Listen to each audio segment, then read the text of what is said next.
David Copperfield. Chapter 13. The sequel of my resolution. For anything I know, I may have had some wild idea of running all the way to Dover, when I gave up the pursuit of the young man with the donkey cart, and started for Greenwich. My scattered senses were soon collected as to that point, if I had, for I came to a stop in the Kent Road, bought, and that the best price was given for rags, bones, and kitchen stuff. The master of this shop was sitting at the door in his shirt-sleeves, smoking, and as there were a great many coats and pairs of trousers dangling from the low ceiling, and only 2 feeble candles burning inside to show what they were, I fancied that he looked like a man of a revengeful disposition, who had hung all his enemies, and was enjoying himself. My late experiences with Mr. and Mrs. Micawber suggested to me that here might be a means of keeping off the wolf for a little while. I went up the next by-street, took off my waistcoat, rolled it neatly under my arm, and came back to the shop door. "If you please, sir," I said, "I am to sell this for a fair price."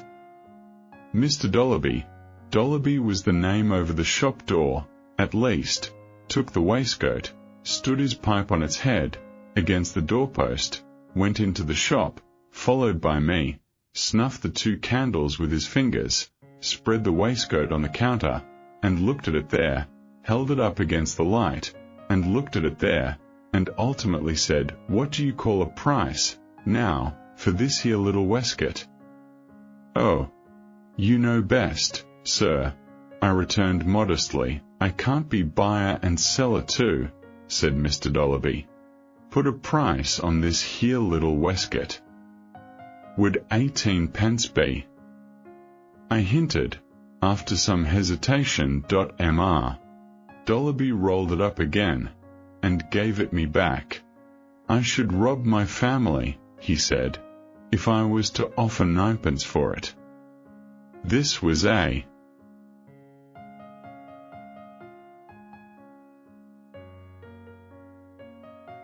disagreeable way of putting the business, because it imposed upon me, a perfect stranger, the unpleasantness of asking Mr. Dolloby to rob his family on my account. My circumstances being so very pressing, however, I said I would take 9 pence for it, if he pleased. Mr. Dolloby, not without some grumbling, gave 9 pence. I wished him good night, and walked out of the shop the richer by that sum, and the poorer by a waistcoat.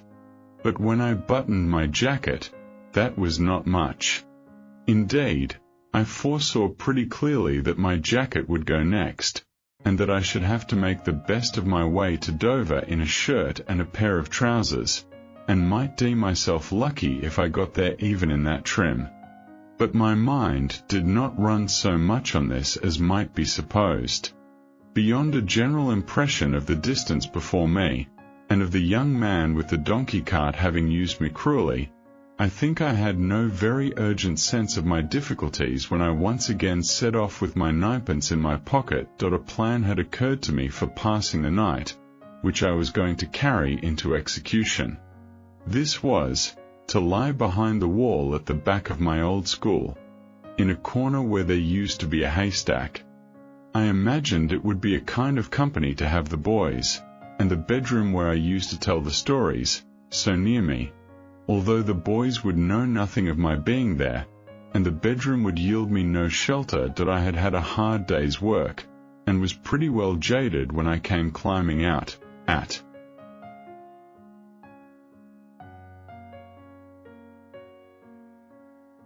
last, upon the level of Blackheath.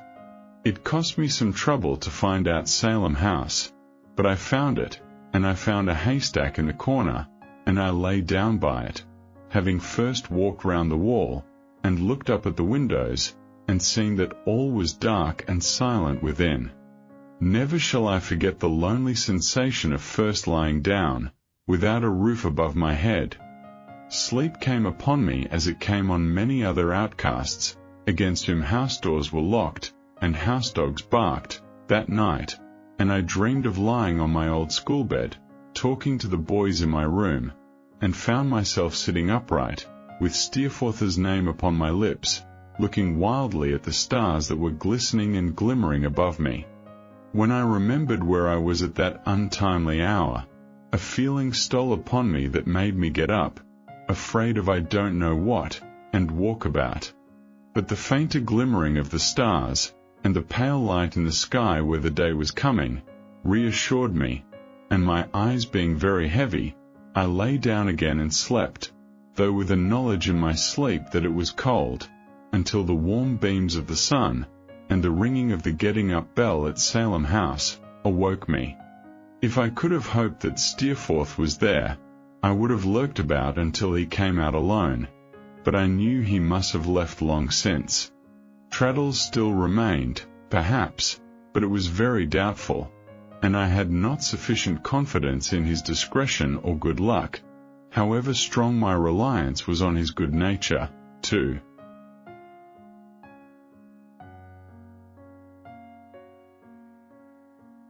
wish to trust him with my situation. So I crept away from the wall as Mr. Creakle's boys were getting up, and struck into the long dusty track which I had first known to be the Dover Road when I was one of them, and when I little expected that any eyes would ever see me the wayfarer I was now, upon it. What a different Sunday morning from the old Sunday morning at Yarmouth!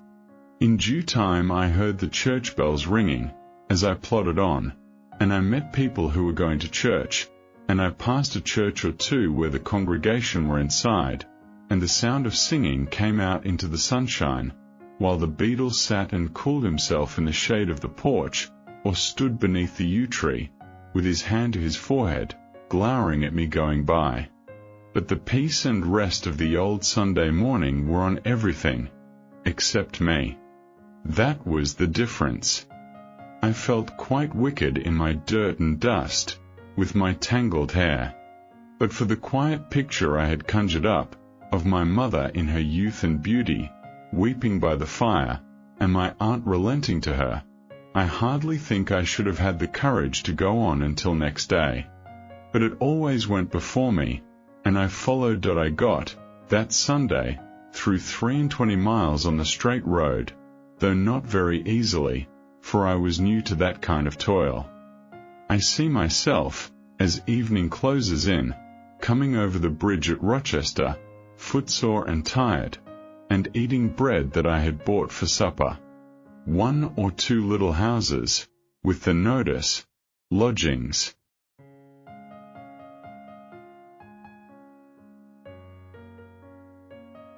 For travellers, hanging out, had tempted me, but I was afraid of spending the few pence I had, and was even more afraid of the vicious looks of the trampers I had met or overtaken.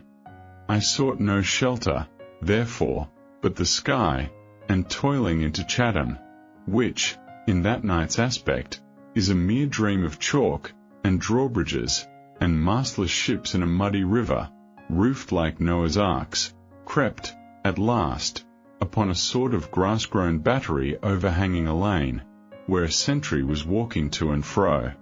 Here I lay down, near a cannon, and, happy in the society of the sentry's footsteps, though he knew no more of my being above him than the boys at Salem House had known of my lying by the wall, slept soundly until morning. Very stiff and sore of foot I was in the morning, and quite dazed by the beating of drums and marching of troops, which seemed to hem me in on every side when I went down towards the long narrow street. Feeling that I could go but a very little way that day, if I were to reserve any strength for getting to my journey's end, I resolved to make the sale of my jacket its principal business. Accordingly, I took the jacket off, that I might learn to do without it, and carrying it under my arm, began a tour of inspection of the various slop-dash shops that was a likely place to sell a jacket in, for the dealers in second-hand clothes were numerous, and were, generally speaking, on the lookout for customers at their shop doors. But as most of them had, hanging up among their stock,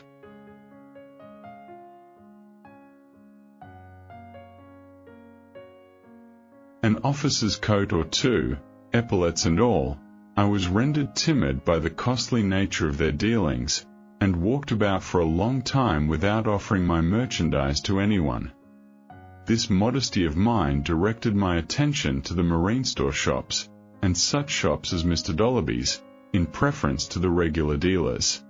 At last I found one that I thought looked promising, at the corner of a dirty lane, ending in an enclosure full of stinging nettles, against the palings of which some second-hand sailors' clothes, that seemed to have overflowed the shop, were fluttering among some cots, and rusty guns, and oilskin hats, and certain trays full of so many old rusty keys of so many sizes that they seemed various enough to open all the doors in the world into this shop, which was low and small, and which was darkened rather than lighted by a little window, overhung with clothes, and was descended into by some steps. I went with a palpitating heart, which was not relieved when an ugly old man, with the lower part of his face all covered with a stubbly grey beard, rushed out of a dirty den behind it, and seized me by the hair of my head. He was a dreadful old man to look at, in a filthy flannel waistcoat, and smelling terribly of rum. His bedstead, covered with a tumbled and ragged piece of patchwork, was in the den he had come from, where another little window showed a prospect of more stinging nettles, and a lame donkey. "Oh, what do you want?" grinned this old man, in a fierce,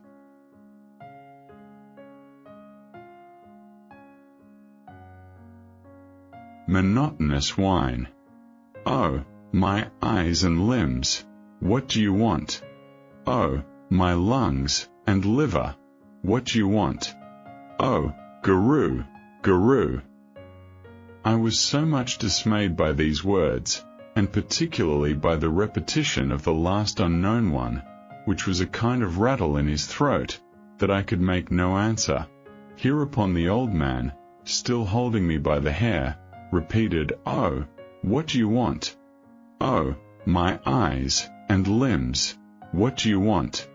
Oh, my lungs and liver, what do you want? Oh, guru," which he screwed out of himself, with an energy that made his eyes start in his head. "I wanted to know," I said, trembling, "if you would buy a jacket." "Oh, let's see the jacket," cried the old man. "Oh, my heart on fire, show the jacket to us. Oh, my eyes and limbs, bring the jacket out." With that he took his trembling hands, which were like the claws of a great bird, out of my hair, and put on a pair of spectacles, not at all ornamental to his inflamed eyes. "Oh, how much for the jacket?" cried the old man, after examining it. "Oh, guru, how much for the jacket?" "Half a crown," I answered, recovering myself. "Oh, my lungs and liver," cried the old man. "No." "Oh, my eyes, no." "Oh, my limbs, no." 18 pence. Guru. Every time he uttered this ejaculation, his eyes seemed to be in danger of starting out, and every sentence he spoke, he delivered in a sort of tune, always exactly the same, and more like a gust of wind, which begins low, mounts up high, and falls again, than any other comparison I can find for it. "Well,"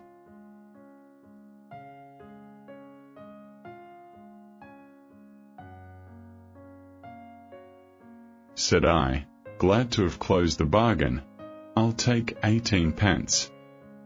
"Oh, my liver," cried the old man, throwing the jacket on a shelf. "Get out of the shop." "Oh, my lungs, get out of the shop." "Oh, my eyes and limbs, guru. Don't ask for money, make it an exchange." I never was so frightened in my life, before or since, but I told him humbly that I wanted money, and that nothing else was of any use to me, but that I would wait for it, as he desired, outside, and had no wish to hurry him. So I went outside, and sat down in the shade in a corner. And I sat there so many hours, that the shade became sunlight, and the sunlight became shade again, and still I sat there waiting for the money. There never was such another drunken madman in that line of business, I hope. That he was well known in the neighborhood, and enjoyed the reputation of having sold himself to the devil, I soon understood from the visits he received from the boys, who continually came skirmishing about the shop, shouting that legend, and calling to him to bring out his gold. You ain't poor, you know, Charlie, as you pretend. Bring out your gold. Bring out some of the gold you sold yourself to the devil for. Come. It's in the lining of the mattress, Charlie. Rip it open and let's have some. This, and many offers to lend him a knife for the purpose, exasperated him to such a degree that the whole day was a succession of rushes on his part, and flights on the part of the boys. Sometimes in his rage he would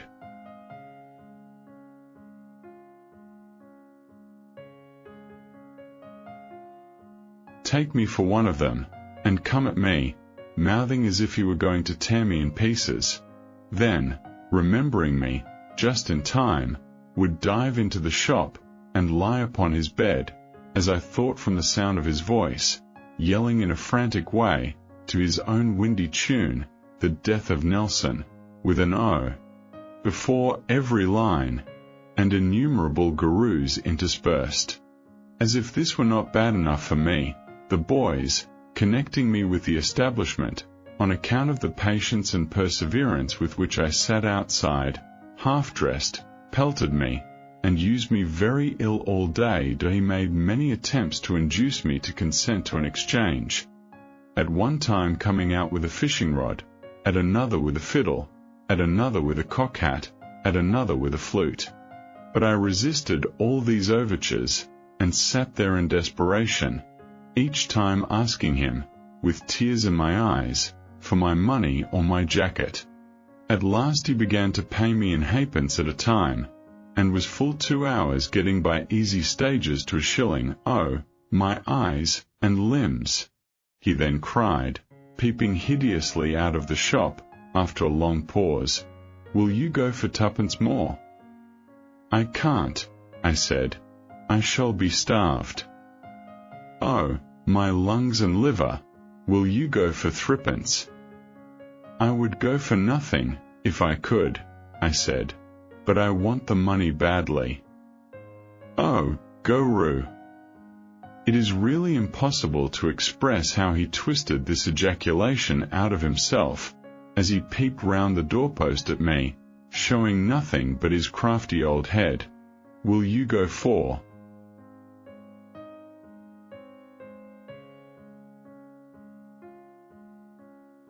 4pence? I was so faint and weary that I closed with this offer, and taking the money out of his claw, not without trembling, went away more hungry and thirsty than I had ever been, a little before sunset. But at an expense of 3pence I soon refreshed myself completely, and, being in better spirits then, limped 7 miles upon my road. My bed at night was under another haystack, where I rested comfortably, after having washed my blistered feet in a stream, and dressed them as well as I was able, with some cool leaves. When I took the road again next morning, I found that it lay through a succession of hop grounds and orchards. It was sufficiently late in the year for the orchards to be ruddy with ripe apples, and in a few places the hop pickers were already at work. I thought it all extremely beautiful, and made up my mind to sleep among the hops that night, imagining some cheerful companionship in the long perspectives of poles, with the graceful leaves twining round them. The trampers were worse than ever that day, and inspired me with a dread that is yet quite fresh in my mind. Some of them were most ferocious-looking ruffians, who stared at me as I went by, and stopped, perhaps, and called after me to come back and speak to them, and when I took to my heels, stoned me. I recollect one young fellow, a tinker, I suppose, from his wallet and brazier, who had a woman with him, and who faced about and stared at me thus, and then roared to me in such a tremendous voice to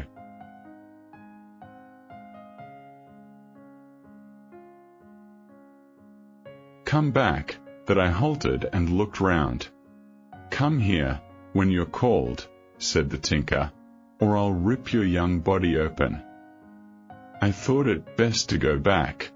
As I drew nearer to them, trying to propitiate the tinker by my looks, I observed that the woman had a black eye. "Where are you going?" said the tinker, gripping the bosom of my shirt with his blackened hand. "I am going to Dover," I said. "Where do you come from?" asked the tinker, giving his hand another turn in my shirt, to hold me more securely. "I come from London," I said. "What lay are you upon?" asked the tinker. "Are you a prig?" "And no," I said. "Ain't you, by G?" "If you make a brag of your honesty to me," said the tinker, "I'll knock your brains out." With his disengaged hand he made a menace of striking me, and then looked at me from head to foot. "Have you got the price of a pint of beer about you?" said the tinker. "If you have, out with it, afore I take it away." I should certainly have produced it, but that I met the woman's look, and saw her very slightly shake her head, and form "no" with her lips. "I am very poor," I said, attempting to smile, "and have got no money." "Why, what do you mean?" said the tinker, looking so sternly at me, that I almost feared he saw the money in my pocket. "Sir," I stammered. "What do you mean," said the tinker, "by wearing my brother's silk handkerchief? Give it over here." And he had mine off my neck in a moment, and tossed it to the woman. The woman burst into a fit of laughter, as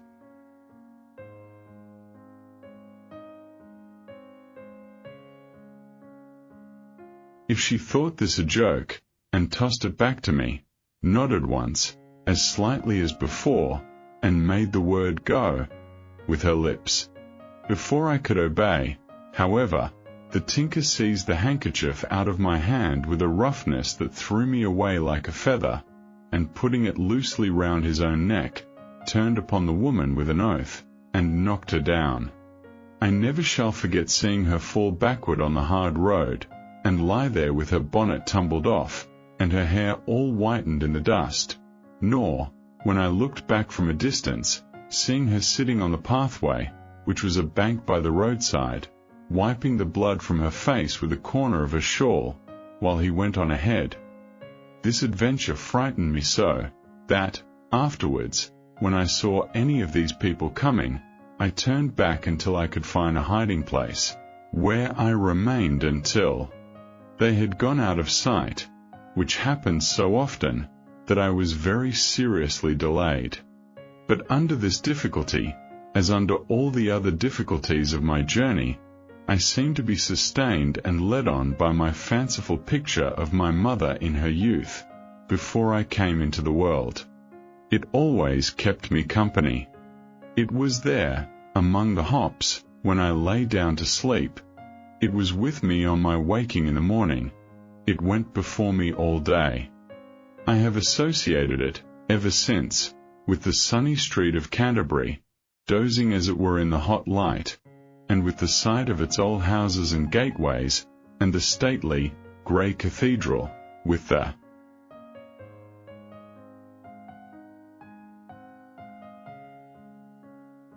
rooks sailing round the towers.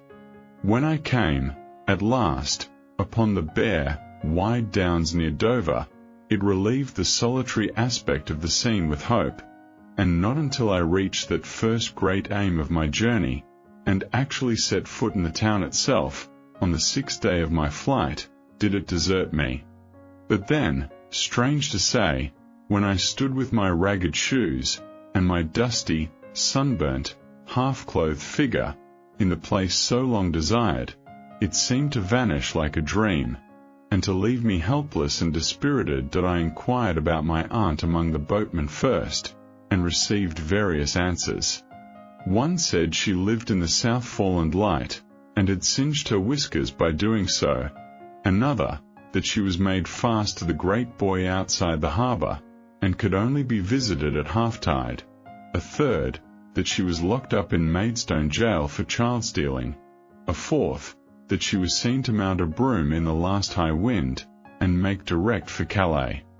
The fly-drivers, among whom I inquired next, were equally jocose and equally disrespectful, and the shopkeepers, not liking my appearance, generally replied, without hearing what I had to say, that they had got nothing for me.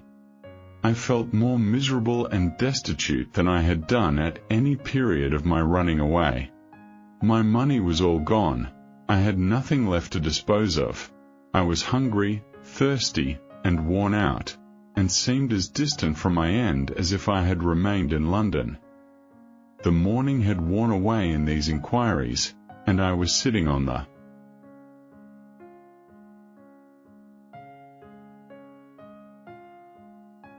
step of an empty shop at a street corner, near the marketplace, deliberating upon wandering towards those other places which had been mentioned, when a fly-driver, coming by with his carriage, dropped a horsecloth. Something good-natured in the man's face, as I handed it up, encouraged me to ask him if he could tell me where Miss Trotwood lived, though I had asked the question so often that it almost died upon my lips. "Trotwood," said he. "Let me see. I know the name, too. Old lady." "Yes," I said, "rather." "Pretty stiff in the back," said he, making himself upright. "Yes," I said. "I should think it very likely." "Carries a bag," said he. "Bag with a good deal of room in it, is gruffish, and comes down upon you, sharp." My heart sank within me as I acknowledged the undoubted accuracy of this description. "Why then, I tell you what," said he. "If you go up there," pointing with his whip towards the heights, "and keep right on till you come to some houses facing the sea, I think you'll hear of her. My opinion is she won't stand anything, so here's a penny for you." I accepted the gift thankfully, and bought a loaf with it. Dispatching this refreshment by the way, I went in the direction my friend had indicated, and walked on a good distance without coming to the houses he had mentioned. At length I saw some before me, and approaching them, went into a little shop, it was what we used to call a general shop, at home, and inquired if they could have the goodness to tell me where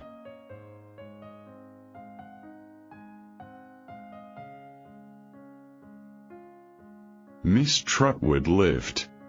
I addressed myself to a man behind the counter, who was weighing some rice for a young woman, but the latter, taking the inquiry to herself, turned round quickly. "My mistress," she said.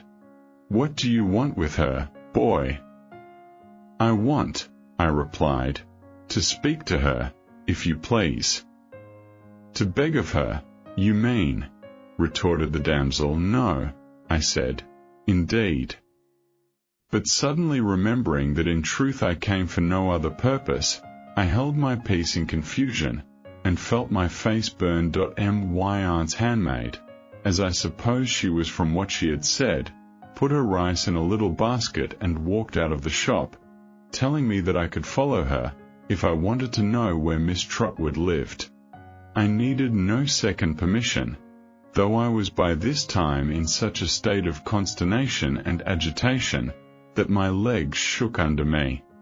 I followed the young woman, and we soon came to a very neat little cottage with cheerful bow windows. In front of it, a small square gravelled court or garden full of flowers, carefully tended, and smelling deliciously. "This is Miss Trotwood's," said the young woman. "Now you know, and that's all I have got to say."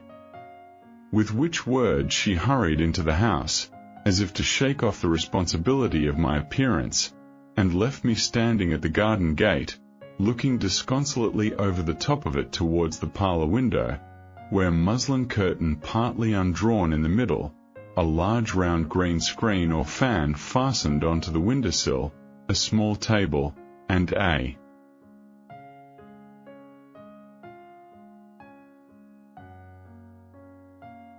great chair, suggested to me that my aunt might be at that moment seated in awful state. My shoes were by this time in a woeful condition. The soles had shed themselves bit by bit, and the upper leathers had broken and burst until the very shape and form of shoes had departed from them. My hat, which had served me for a nightcap, too, was so crushed and bent, that no old battered handleless saucepan on a dunghill need have been ashamed to vie with it. My shirt and trousers, stained with heat, dew, grass, and the Kentish soil on which I had slept, and torn besides, might have frightened the birds from my aunt's garden, as I stood at the gate. My hair had known no comb or brush since I left London. My face, neck, and hands, from unaccustomed exposure to the air and sun, were burnt to a berry brown. From head to foot I was powdered almost as white with chalk and dust, as if I had come out of a limekiln. In this plight, and with a strong consciousness of it, I waited to introduce myself to, and make my first impression on, my formidable aunt.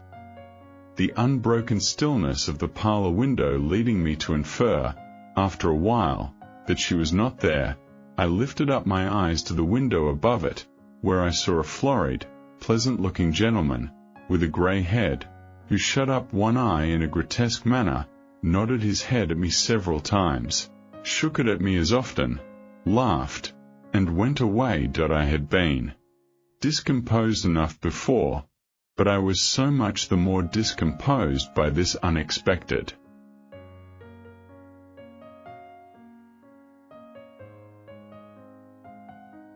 behavior, that I was on the point of slinking off, to think how I had best proceed, when there came out of the house a lady with her handkerchief tied over her cap, and a pair of gardening gloves on her hands, wearing a gardening pocket like a tollman's apron, and carrying a great knife. I knew her immediately to be Miss Betsy, for she came stalking out of the house exactly as my poor mother had so often described her stalking up our garden at Blunderstone Rookery. "Go away," said Miss Betsy, shaking her head, and making a distant chop in the air with her knife. "Go along. No boys here." I watched her, with my heart at my lips, as she marched to a corner of her garden, and stooped to dig up some little root there.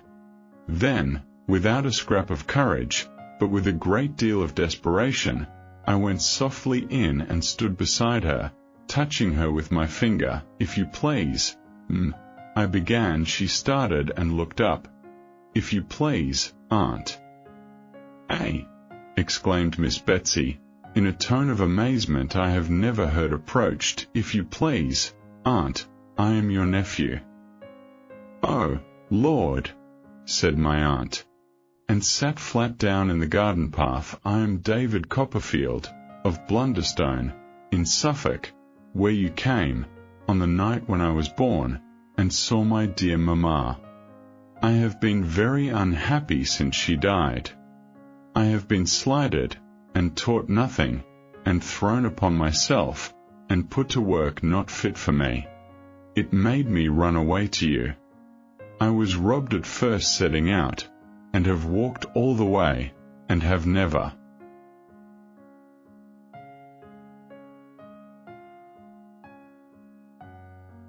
slept in a bed since I began the journey." Here my self-support gave way all at once, and with a movement of my hands, intended to show her my ragged state, and call it to witness that I had suffered something, I broke into a passion of crying, which I suppose had been pent up within me all the week. My aunt, with every sort of expression but wonder discharged from her countenance, sat on the gravel, staring at me, until I began to cry, when she got up in a great hurry, collared me, and took me into the parlour. Her first proceeding there was to unlock a tall press, bring out several bottles, and pour some of the contents of each into my mouth. I think they must have been taken out at random, for I am sure I tasted aniseed water, anchovy sauce, and salad dressing. When she had administered these restoratives, as I was still quite hysterical, and unable to control my sobs, she put me on the sofa, with a shawl under my head, and the handkerchief from her own head under my feet, lest I should sully the cover, and then, sitting herself down behind the green fan or screen I have already mentioned, so that I could not see her face, ejaculated at intervals, "Mercy on us!" letting those exclamations off like minute guns. After a time she rang the bell. "Janet," said my aunt, when her servant came in, "go upstairs, give my compliments to Mr. Dick, and say I wish to speak to him." Janet looked a little surprised to see me lying stiffly on the sofa. I was afraid to move lest it should be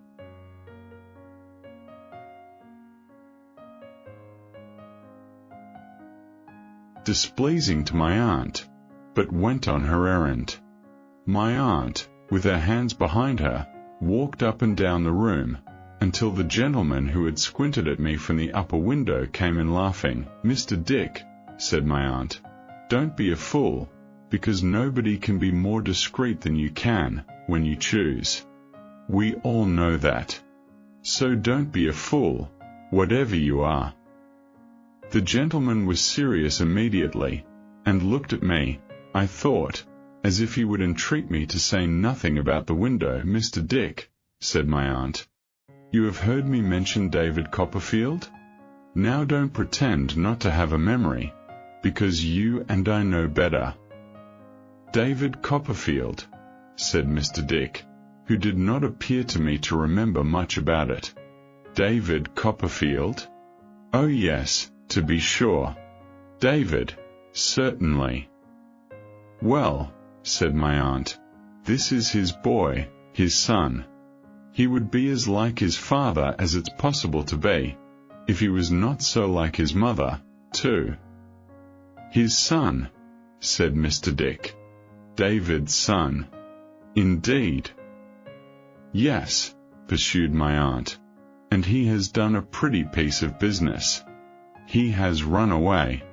"Ah, his sister, Betsy Trotwood, never would have run away."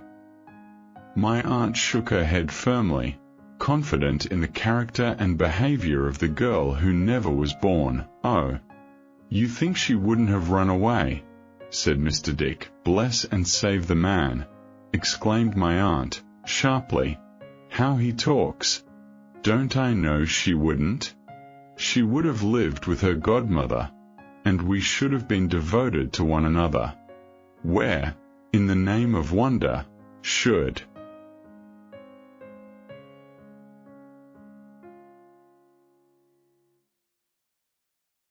his sister, Betsy Trotwood, have run from, or to?" "Nowhere," said Mr. Dick. "Well then," returned my aunt, softened by the reply, "how can you pretend to be wool-gathering, Dick, when you are as sharp as a surgeon's lancet? Now, here you see young David Copperfield, and the question I put to you is, what shall I do with him?" "What shall you do with him?" said Mr. Dick, feebly, scratching his head. "Oh, do with him?" "Yes," said my aunt, with a grave look, and her forefinger held up. "Come. I want some very sound advice." "Why, if I was you," said Mr. Dick, considering, and looking vacantly at me, "I should—" The contemplation of me seemed to inspire him with a sudden idea, and he added, briskly, "I should wash him." "Janet," said my aunt, turning round with a quiet triumph, which I did not then understand, "Mr. Dick sets us all right. Heat the bath." Although I was deeply interested in this dialogue, I could not help observing my aunt, Mr. Dick, and Janet, while it was in progress, and completing a survey I had already been engaged in making of the room. My aunt was a tall, hard-featured lady, but by no means ill-looking. There was an inflexibility in her face, in her voice, in her gait and carriage, amply sufficient to account for the effect she had made upon a gentle creature like my mother, but her features were rather handsome than otherwise, though unbending and austere. I particularly noticed that she had a very quick, bright eye. Her hair, which was grey, was arranged in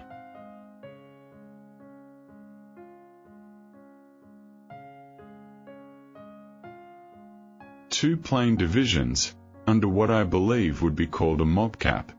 I mean a cap, much more common than now, with side pieces fastening under the chin. Her dress was of a lavender color, and perfectly neat, but scantily made, as if she desired to be as little encumbered as possible. I remember that I thought it, in form, more like a riding habit with the superfluous skirt cut off, than anything else. She wore at her side a gentleman's gold watch, if I might judge from its size and make, with an appropriate chain and seals. She had some linen at her throat not unlike a shirt collar, and things at her wrists like little shirt-wristbands. Mr. Dick, as I have already said, was grey-headed, and florried. I should have said all about him, in saying so, had not his head been curiously bowed, not by age. It reminded me of one of Mr. Creakle's boys' heads after a beating, and his grey eyes prominent and large, with a strange kind of watery brightness in them that made me, in combination with his vacant manner, his submission to my aunt, and his childish delight when she praised him, suspect him of being a little mad, though, if he were mad, how he came to be there puzzled me extremely. He was dressed like any other ordinary gentleman, in a loose grey morning coat and waistcoat, and white trousers, and had his watch in his fob, and his money in his pockets, which he rattled as if he were very proud of it. Janet was a pretty blooming girl, of about 19 or 20, and a perfect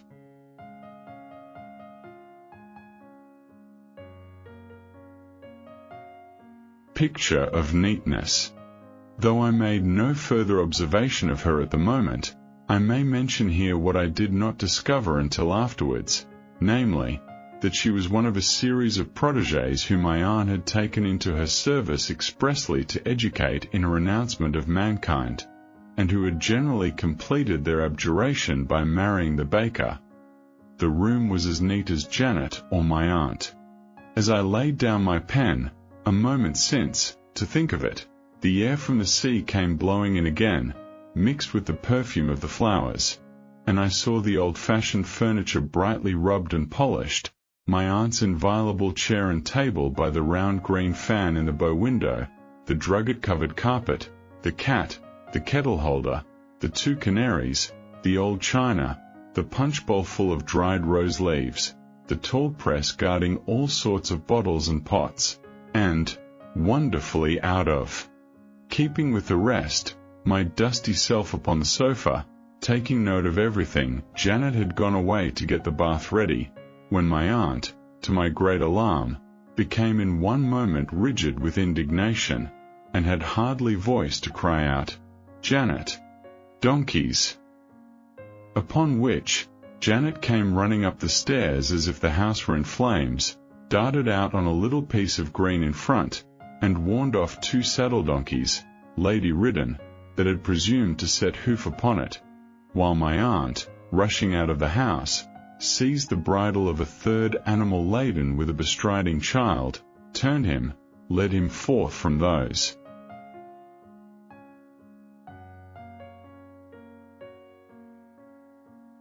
sacred precincts, and boxed the ears of the unlucky urchin in attendance who had dared to profane that hallowed ground. To this hour I don't know whether my aunt had any lawful right of way over that patch of green, but she had settled it in her own mind that she had, and it was all the same to her.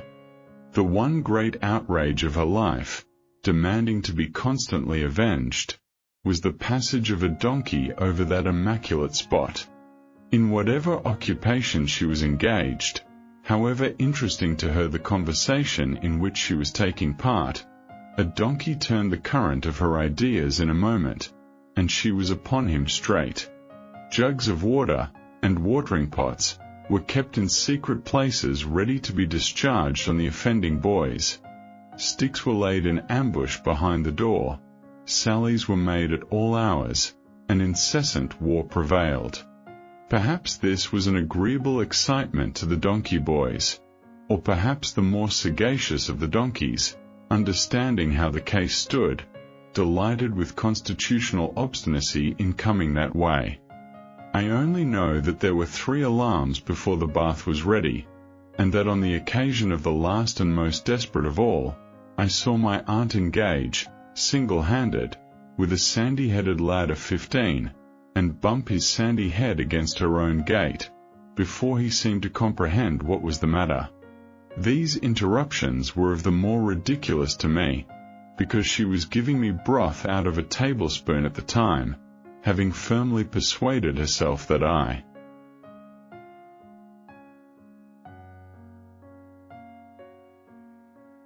was actually starving, and must receive nourishment at first in very small quantities. And, while my mouth was yet open to receive the spoon, she would put it back into the basin, cry Janet, donkeys, and go out to the assault. The bath was a great comfort, for I began to be sensible of acute pains in my limbs from lying out in the fields, and was now so tired and low that I could hardly keep myself awake for 5 minutes together. When I had bathed, they, I mean my aunt and Janet, enrobed me in a shirt and a pair of trousers belonging to Mr. Dick, and tied me up in 2 or 3 great shawls. What sort of bundle I looked like, I don't know, but I felt a very hot one. Feeling also very faint and drowsy, I soon lay down on the sofa again and fell asleep. It might have been a dream, originating in the fancy which had occupied my mind so long, but I awoke with the impression that my aunt had come and bent over me, and had put my hair away from my face, and laid my head more comfortably, and had then stood looking at me. The words, pretty fellow, or poor fellow, seemed to be in my ears, too, but certainly there was nothing else, when I awoke, to lead me to believe that they had been uttered by my aunt, who sat in the bow window gazing at the sea from behind the green fan, which was mounted on a kind of swivel, and turned any way. We dined soon after I awoke, off a roast fowl and a pudding, I sitting at table, not unlike a trussed bird myself, and moving my arms with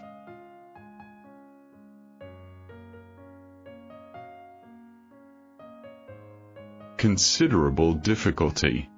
But as my aunt had swathed me up, I made no complaint of being inconvenienced.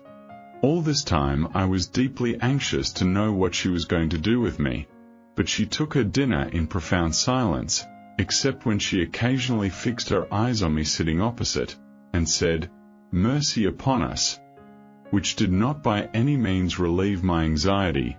The cloth being drawn, and some sherry put upon the table, of which I had a glass, my aunt sent up for Mr. Dick again, who joined us, and looked as wise as he could when she requested him to attend to my story, which she elicited from me, gradually, by a course of questions. During my recital, she kept her eyes on Mr. Dick, who I thought would have gone to sleep but for that, and who, whensoever he lapsed into a smile, was checked by a frown from my aunt. Whatever possessed that poor unfortunate baby, that she must go and be married again, said my aunt, when I had finished, I can't conceive. Perhaps she fell in love with her second husband, Mr. Dick suggested. Fell in love, repeated my aunt. What do you mean? What business had she to do it? Perhaps, Mr. Dick simpered, after thinking a little, she did it for pleasure. Pleasure, indeed, replied my aunt. A mighty pleasure for the poor baby to fix a simple faith upon any dog of a fellow, certain to ill-use her in some way or other. What did she propose to herself, I should like to know? She had had one husband. She had seen David Copperfield out of the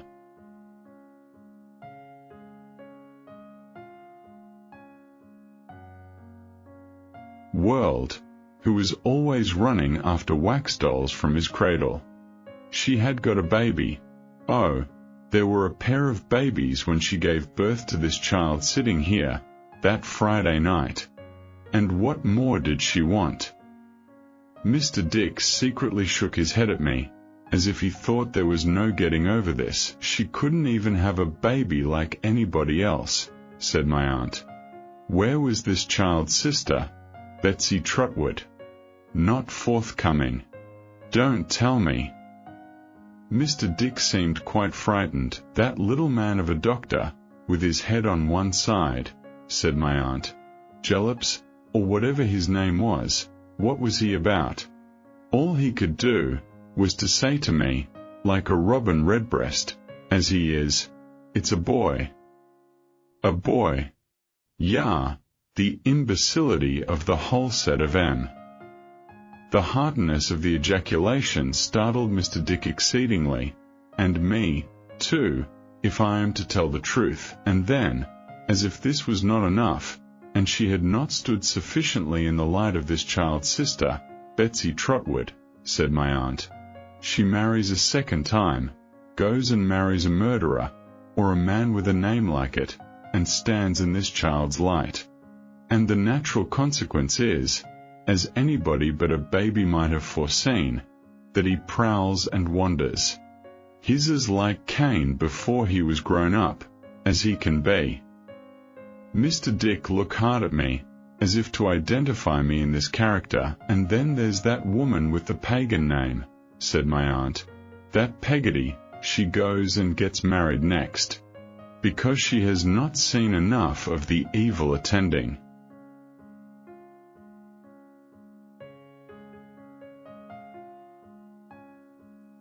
Such things, she goes and gets married next, as the child relates. I only hope, said my aunt, shaking her head, that her husband is one of those poker husbands who abound in the newspapers, and will beat her well with one. I could not bear to hear my old nurse so decried, and made the subject of such a wish. I told my aunt that indeed she was mistaken. That Peggotty was the best, the truest, the most faithful, most devoted, and most self-denying friend and servant in the world, who had ever loved me dearly, who had ever loved my mother dearly, who had held my mother's dying head upon her arm, on whose face my mother had imprinted her last grateful kiss. And my remembrance of them both, choking me, I broke down as I was trying to say that her home was my home, and that all she had was mine, and that I would have gone to her for shelter, but for her humble station, which made me fear that I might bring some trouble on her. I broke down, I say, as I was trying to say so, and laid my face in my hands upon the table. Well, well, said my aunt, the child is right to stand by those who have stood by him, Janet. Donkeys. I thoroughly believe that but for those unfortunate donkeys, we should have come to a good understanding, for my aunt had laid her hand on my shoulder, and the impulse was upon me, thus emboldened, to embrace her and beseech her protection. But the interruption, and the disorder she was thrown into by the struggle outside, put an end to all softer ideas for the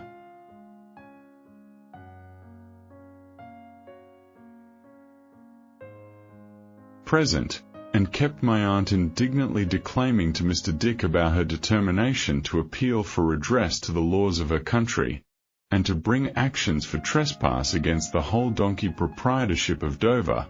Until tea-time. After tea, we sat at the window, on the lookout, as I imagined, from my aunt's sharp expression of face, for more invaders, until dusk, when Janet set candles, and a backgammon board, on the table, and pulled down the blinds. Now, Mr. Dick, said my aunt, with her grave look, and her forefinger up as before, I am going to ask you another question. Look at this child. David's son, said Mr. Dick, with an attentive, puzzled face. Exactly so, returned my aunt. What would you do with him, now? Do with David's son, said Mr. Dick.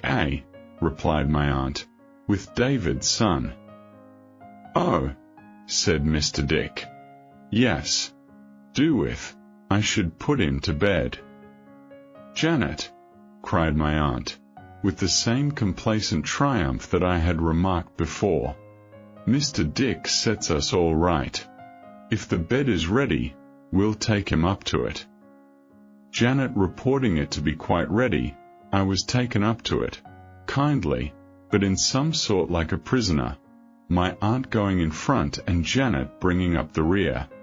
The only circumstance which gave me any new hope was my aunt stopping on the stairs to inquire about a smell of fire that was prevalent there, and Janet's replying that she had been making tinder down in the kitchen of my old shirt. But there were no other clothes in my room than the odd heap of things I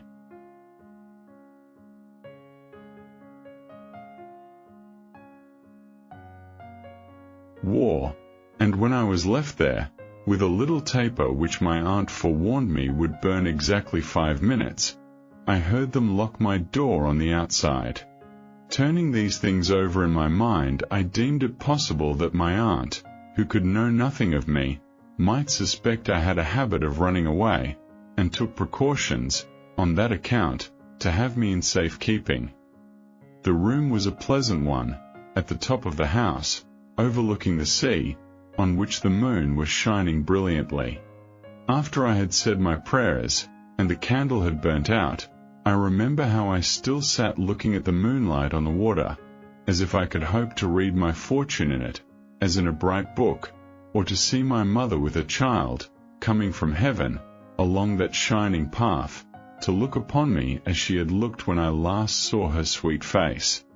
I remember how the solemn feeling with which at length I turned my eyes away, yielded to the sensation of gratitude and rest which the sight of the white-curtained bed, and how much more the lying softly down upon it, nestling in the snow-white sheets, inspired.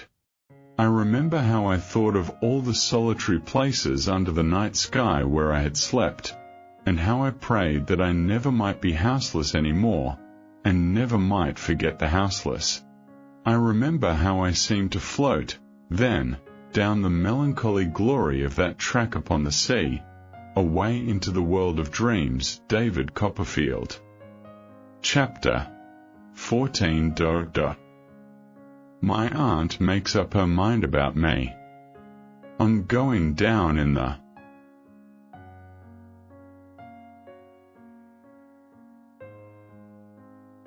morning, I found my aunt musing so profoundly over the breakfast table, with her elbow on the tray, that the contents of the urn had overflowed the teapot and were laying the whole tablecloth under water, when my entrance put her meditations to flight. I felt sure that I had been the subject of her reflections, and was more than ever anxious to know her intentions towards me. Yet I dared not express my anxiety, lest it should give her offence. My eyes, however, not being so much under control as my tongue, were attracted towards my aunt very often during breakfast. I never could look at her for a few moments together, but I found her looking at me, in an odd thoughtful manner, as if I were an immense way off, instead of being on the other side of the small round table. When she had finished her breakfast, my aunt very deliberately leaned back in her chair, knitted her brows, folded her arms, and contemplated me at her leisure, with such a fixedness of attention that I was quite overpowered by embarrassment. Not having as yet finished my own breakfast, I attempted to hide my confusion by proceeding with it, but my knife tumbled over my fork tripped up my knife, I chipped bits of bacon a surprising height into the air instead of cutting them for my own eating, and choked myself with my tea, which persisted in going the wrong way instead of the right one, until I gave in altogether, and sat blushing under my aunt's close scrutiny. "Hello," said my aunt, after a long time. I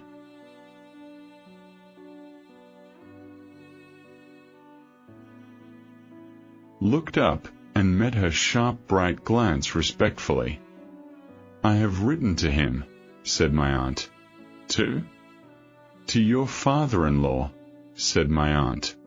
"I have sent him a letter that I'll trouble him to attend to, or he and I will fall out, I can tell him." "Does he know where I am, aunt?" I inquired, alarmed. "I have told him," said my aunt, with a nod. "Shall I be given up to him?" I faltered. "I don't know," said my aunt. "We shall see." "Oh, I can't think what I shall do," I exclaimed, "if I have to go back to Mr. Murdstone." "I don't know anything about it," said my aunt, shaking her head. "I can't say, I am sure. We shall see." My spirits sank under these words, and I became very downcast and heavy of heart. My aunt, without appearing to take much heed of me, put on a coarse apron with a bib, which she took out of the press, washed up the teacups with her own hands, and, when everything was washed and set in the tray again, and the cloth folded and put on the top of the hole, rang for Janet to remove it. She next swept up the crumbs with a little broom, putting on a pair of gloves first, until there did not appear to be one microscopic speck left on the carpet. Next dusted and arranged the room, which was dusted and arranged to a hair's breadth already. When all these tasks were performed to her satisfaction, she took off the gloves and apron, folded them up, put them in the particular corner of the press from which they had been taken, brought out her workbox to her own table in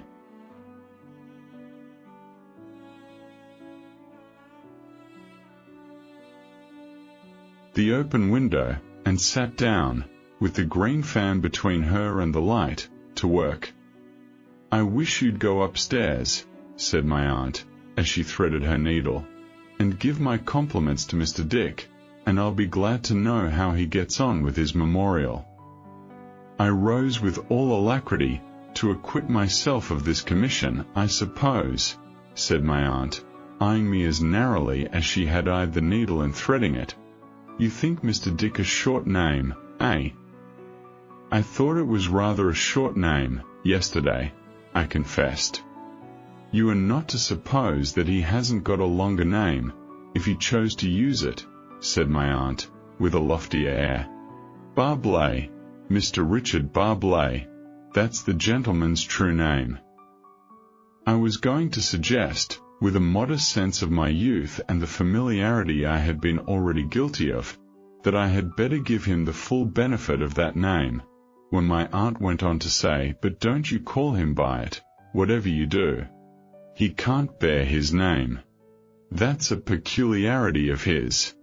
Though I don't know that it's much of a peculiarity, either, for he has been ill-used enough, by some that bear it, to have a mortal antipathy for it, heaven knows. Mr. Dick is his name here, and everywhere else, now, if he ever went anywhere else, which he don't.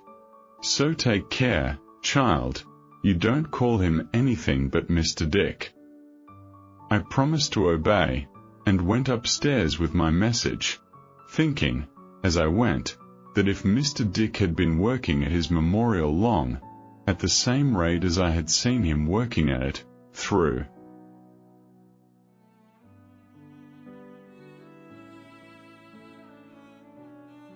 the open door, when I came down, he was probably getting on very well indeed.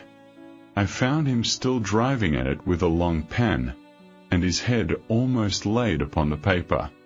He was so intent upon it, that I had ample leisure to observe the large paper kite in a corner, the confusion of bundles of manuscript, the number of pens, and, above all, the quantity of ink, which he seemed to have in half-gallon jars by the dozen, before he observed my being present. "Ha! Phoebus," said Mr. Dick, laying down his pen. How does the world go? I'll tell you what, he added, in a lower tone. I shouldn't wish it to be mentioned, but it's a— Here he beckoned to me, and put his lips close to my ear. It's a mad world. Mad as bedlam, boy, said Mr. Dick, taking snuff from a round box on the table, and laughing heartily. Without presuming to give my opinion on this question, I delivered my message. Well, said Mr. Dick, in answer, my compliments to her, and I believe I have made a start. I think I have made a start, said Mr. Dick, passing his hand among his grey hair, and casting anything but a confident look at his manuscript. You have been to school? Yes, sir, I answered, for a short time. Do you recollect the date? Said Mr. Dick, looking earnestly at me, and taking up his pen to note it down. When King Charles I had his head cut off. I said I believed it happened in the year 1649. Well, returned Mr. Dick, scratching his ear with his pen, and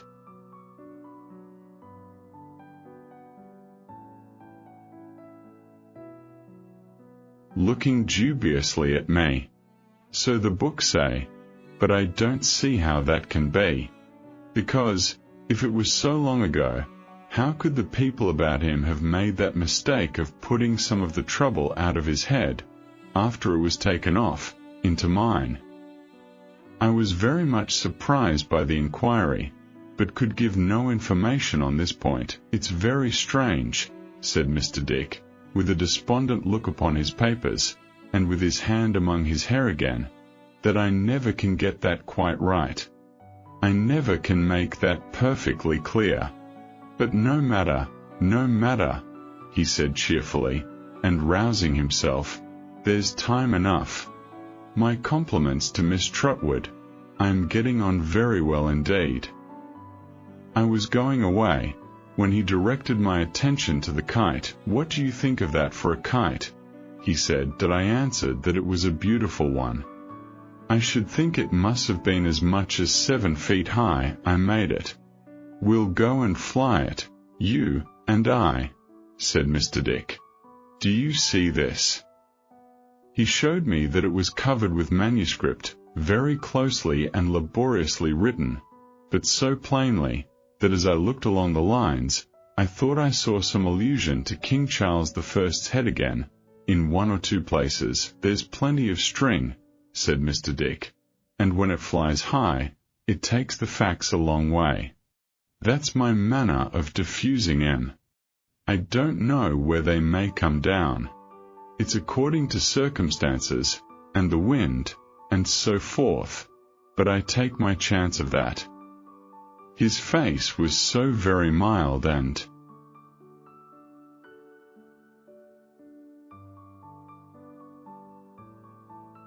pleasant, and had something so reverend in it, though it was hale and hearty, that I was not sure but that he was having a good-humoured jest with me. So I laughed, and he laughed, and we parted the best friends possible. Well, child, said my aunt, when I went downstairs, and what of Mr. Dick, this morning? I informed her that he sent his compliments, and was getting on very well indeed. What do you think of him? Said my aunt. That I had some shadowy idea of endeavouring to evade the question, by replying that I thought him a very nice gentleman, but my aunt was not to be so put off, for she laid her work down in her lap, and said, folding her hands upon it, Come, your sister Betsy Trotwood would have told me what she thought of anyone, directly. Be as like your sister as you can, and speak out. Is Mr. Dick, I ask because I don't know, Aunt, is he at all out of his mind, then? I stammered, for I felt I was on dangerous ground. Not a morsel, said my aunt. Oh, indeed. I observed faintly. If there is anything in the world, said my aunt, with great decision and force of manner, that Mr. Dick is not, it's that. I had nothing better to offer than another timid, oh, Indeed. He has been called mad, said my aunt. I have a selfish pleasure in saying he has been called mad, or I should not have had the benefit of his society and advice for these last 10 years and upwards. In fact, ever since your sister, Betsy Trotwood, disappointed me. So long as that, I said. And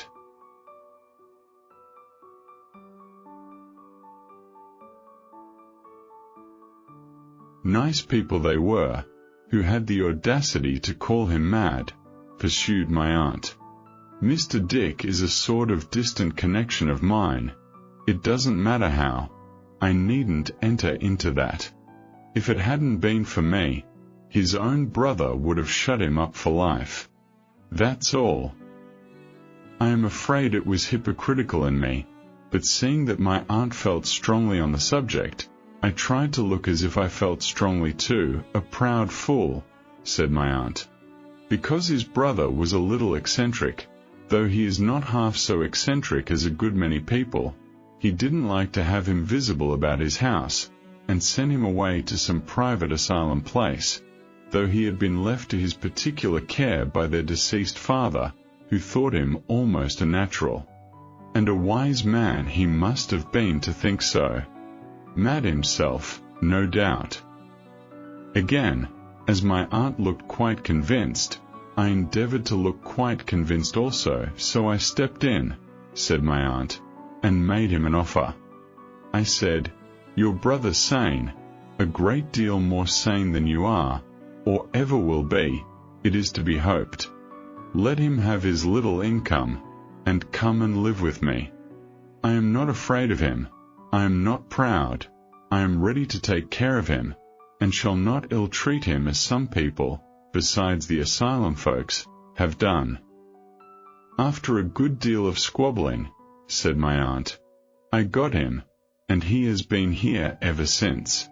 He is the most friendly and amenable creature in existence, and as for advice, but nobody knows what that man's mind is, except myself.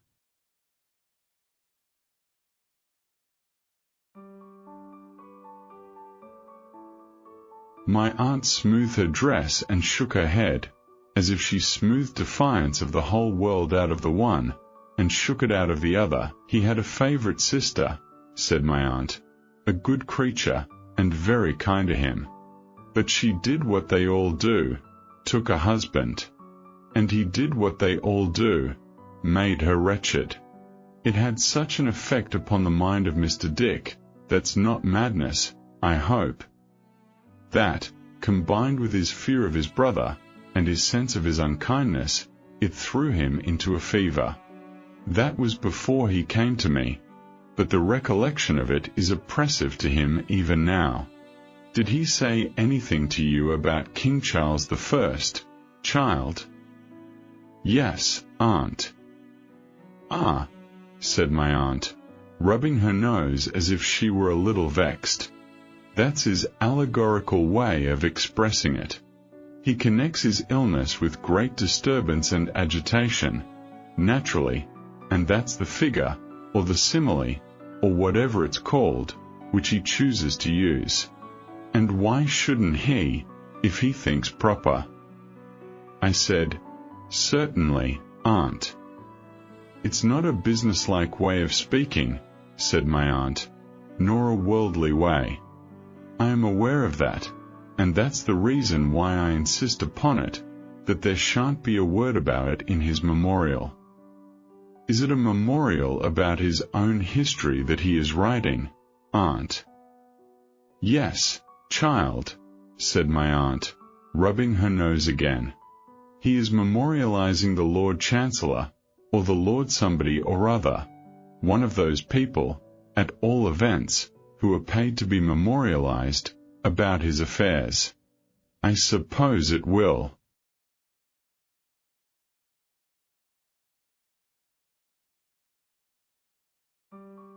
Go in, one of these days. He hasn't been able to draw it up yet, without introducing that mode of expressing himself, but it don't signify, it keeps him employed.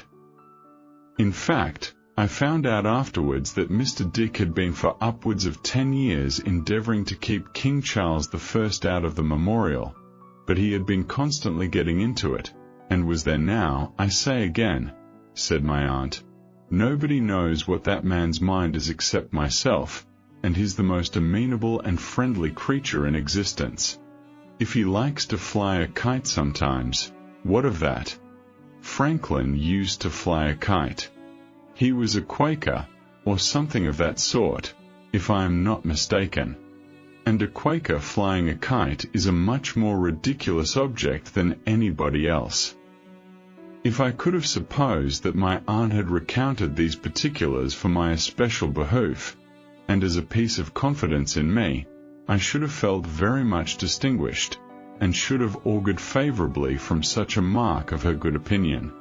But I could hardly help observing that she had launched into them, chiefly because the question was raised in her own mind, and with very little reference to me, though she had addressed herself to me in the absence of anybody else at the same time. I must say that the generosity of her championship of poor harmless Mr. Dick not only inspired my young breast with some selfish hope for myself, but warmed it unselfishly towards her. I believe that I began to know that there was something about my aunt.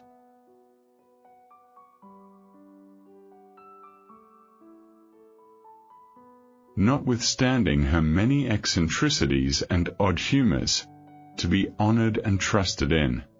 Though she was just as sharp that day as on the day before, and was in and out about the donkeys just as often, and was thrown into a tremendous state of indignation, when a young man, going by, ogled Janet at a window, which was one of the gravest misdemeanours that could be committed against my aunt's dignity. She seemed to me to command more of my respect, if not less of my fear, the anxiety I underwent, in the interval which necessarily elapsed before a reply could be received to her letter.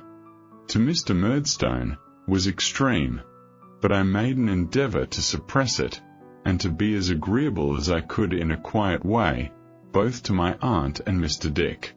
The latter and I would have gone out to fly the great kite, but that I had still no other clothes than the anything but ornamental garments with which I had been decorated on the first day, and which confined me to the house, except for an hour after dark, when my aunt, for my health's sake, paraded me up and down on the cliff outside, before going to bed.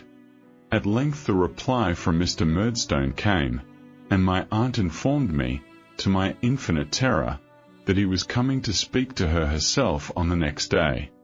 On the next day, still bundled up in my curious habiliments, I sat counting the time, flushed and heated by the conflict of sinking hopes and rising fears within me, and waiting to be startled by the sight of the gloomy face, whose non-arrival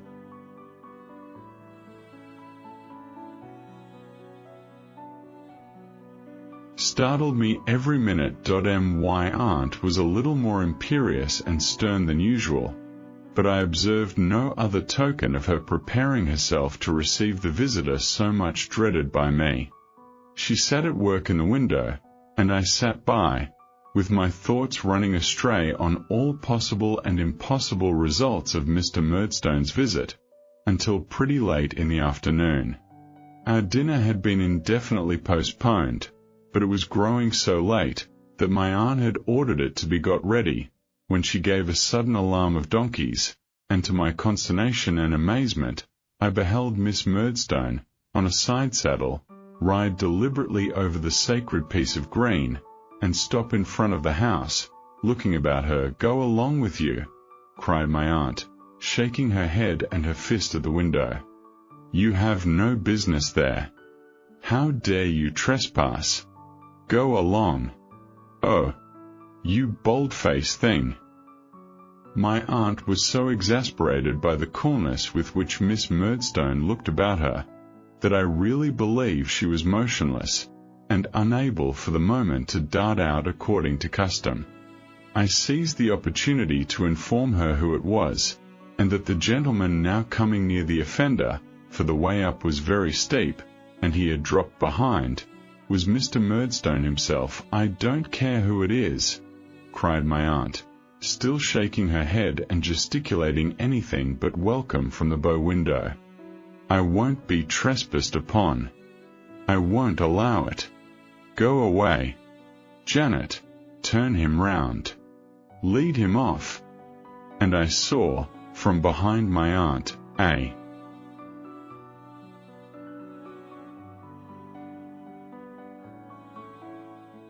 sort of hurried battle-piece, in which the donkey stood resisting everybody, with all his forelegs planted different ways. While Janet tried to pull him round by the bridle, Mr. Murdstone tried to lead him on. Miss Murdstone struck at Janet with a parasol, and several boys, who had come to see the engagement, shouted vigorously.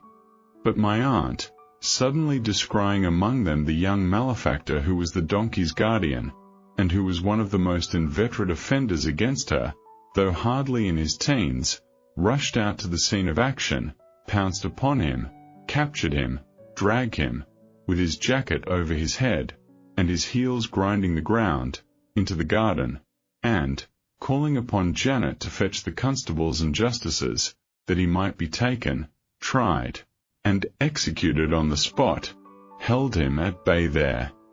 This part of the business, however, did not last long, for the young rascal, being expert at a variety of feints and dodges, of which my aunt had no conception, soon went whooping away, leaving some deep impressions of his nailed boots in the flower-beds, and taking his donkey in triumph with him. Miss Murdstone, during the latter portion of the contest, had dismounted, and was now waiting with her brother at the bottom of the steps, until my aunt should be at leisure to receive them. My aunt, a little ruffled by the combat, marched past them into the house, with great dignity, and took no notice of their presence, until they were announced by Janet. "Shall I go away, aunt?"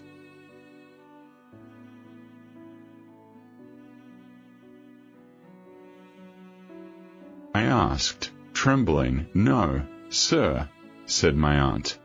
"Certainly not." With which she pushed me into a corner near her, and fenced me in with a chair, as if it were a prison or a bar of justice. This position I continued to occupy during the whole interview, and from it I now saw Mr. and Miss Murdstone enter the room. "Oh," said my aunt, "I was not aware at first to whom I had the pleasure of objecting. But I don't allow anybody to ride over that turf. I make no exceptions. I don't allow anybody to do it." "Your regulation is rather awkward to strangers," said Miss Murdstone. "Is it?" said my aunt. Mr. Murdstone seemed afraid of a renewal of hostilities, and interposing began, "Miss Trotwood." "I beg your pardon," observed my aunt with a keen look. "You are the Mr. Murdstone who married the widow of my late nephew, David Copperfield, of Blunderstone Rookery. Though why Rookery, I don't know." "I am," said Mr. Murdstone. "You'll excuse my saying, sir," returned my aunt, "that I think it would have been a much better and happier thing if you had left that poor child alone." "I so far agree with what Miss Trotwood has remarked," observed Miss Murdstone, bridling, "that I consider our lamented Clara to have been, in all essential respects, a mere child."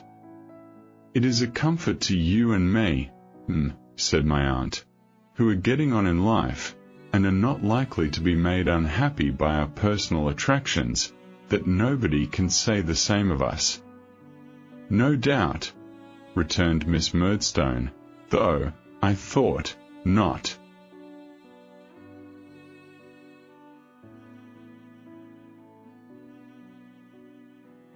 With a very ready or gracious assent. "And it certainly might have been, as you say, a better and happier thing for my brother if he had never entered into such a marriage. I have always been of that opinion." "I have no doubt you have," said my aunt. "Janet," ringing the bell, "my compliments to Mr. Dick, and beg him to come down. Until he came, my aunt sat perfectly upright and stiff, frowning at the wall. When he came, my aunt performed the ceremony of introduction, Mr. Dick, an old and intimate friend. On whose judgment, said my aunt, with emphasis, as an admonition to Mr. Dick, who was biting his forefinger and looking rather foolish, I rely. Mr. Dick took his finger out of his mouth, on this hint, and stood among the group, with a grave and attentive expression of face. My aunt inclined her head to Mr. Murdstone, who went on, Miss Trotwood, on the receipt of your letter, I considered it an act of greater justice to myself, and perhaps of more respect to you. Thank you, said my aunt, still eyeing him keenly. You needn't mind me. To answer it in person, however inconvenient the journey, pursued Mr. Murdstone, rather than by letter. This unhappy boy who has run away from his friends and his occupation, and whose appearance, interposed his sister, directing general attention to me in my indefinable costume, is perfectly scandalous and disgraceful. Jane Murdstone, said her brother, have the goodness not to interrupt me. This unhappy boy, Miss Trotwood, has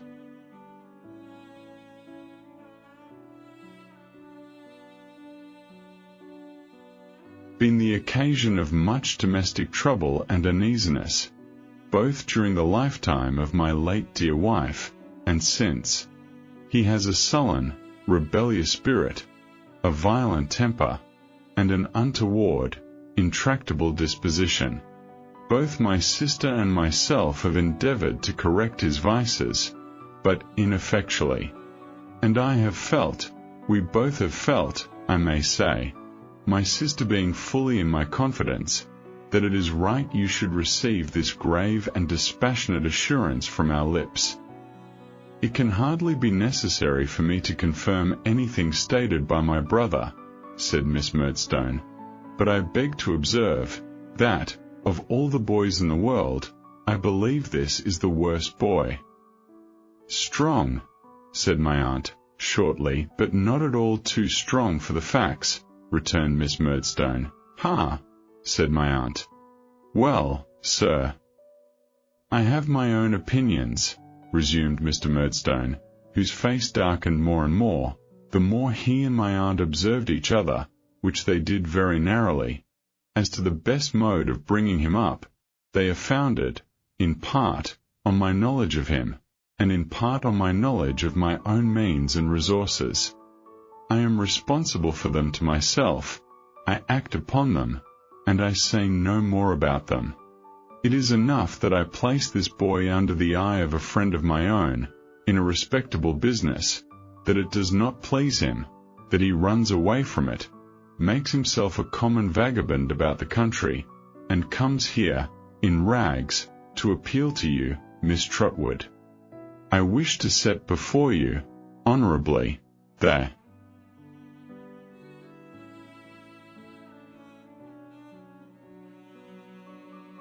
exact consequences, so far as they are within my knowledge, of your abetting him in this appeal. But about the respectable business first, said my aunt. If he had been your own boy, you would have put him to it, just the same, I suppose. If he had been my brother's own boy, returned Miss Murdstone, striking in, his character, I trust, would have been altogether different.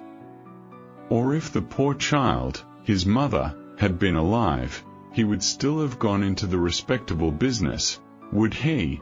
Said my aunt. I believe, said Mr. Murdstone, with an inclination of his head, that Clara would have disputed nothing which myself and my sister Jane Murdstone were agreed was for the best. Miss Murdstone confirmed this with an audible murmur. Humph, said my aunt. Unfortunate baby. Mr. Dick, who had been rattling his money all this time, was rattling it so loudly now, that my aunt felt it necessary to check him with a look, before saying, "The poor child's annuity died with her." "Died with her," replied Mr. Murdstone, "and there was no settlement of the little property, the house and garden, the what's-its-name rookery without any rooks in it, upon her boy. It had been left to her, unconditionally, by her first husband," Mr. Murdstone began, when my aunt caught him up with the greatest irascibility and impatience. "Good Lord, man, there's no occasion to say that. Left to her unconditionally. I think I see David Copperfield looking forward to any condition of any sort or kind, though it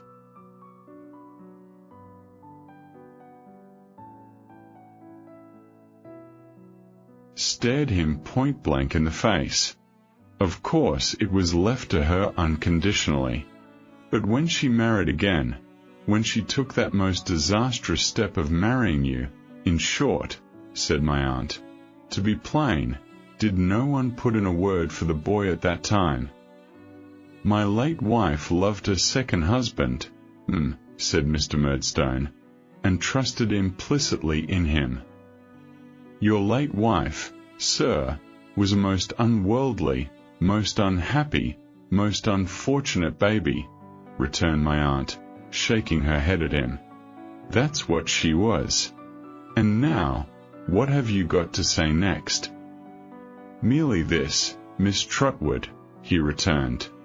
"I am here to take David back, to take him back unconditionally, to dispose of him as I think proper, and to deal with him as I think right. I am not here to make any promise, or give any pledge to anybody. You may possibly have some idea, Miss Trotwood, of abetting him in his running away, and in his complaints to you. Your manner, which I must say does not seem intended to propitiate, induces me to think it possible. Now I must caution you that if you abet him once, you abet him for good and all. If you step in between him and me, now, you must step in, Miss Trotwood, forever. I cannot trifle, or be trifled with. I am here, for the first and last time, to take him away. Is he ready to go? If he is not, and you tell me he is not, on any pretense, it is indifferent to me what. My doors are shut against him henceforth, and yours, I take it for granted, are open to him." To this address, my aunt had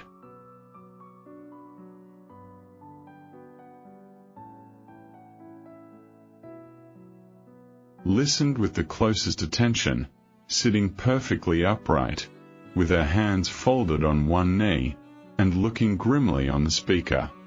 When he had finished, she turned her eyes so as to command Miss Murdstone, without otherwise disturbing her attitude, and said, "Well, have you got anything to remark?"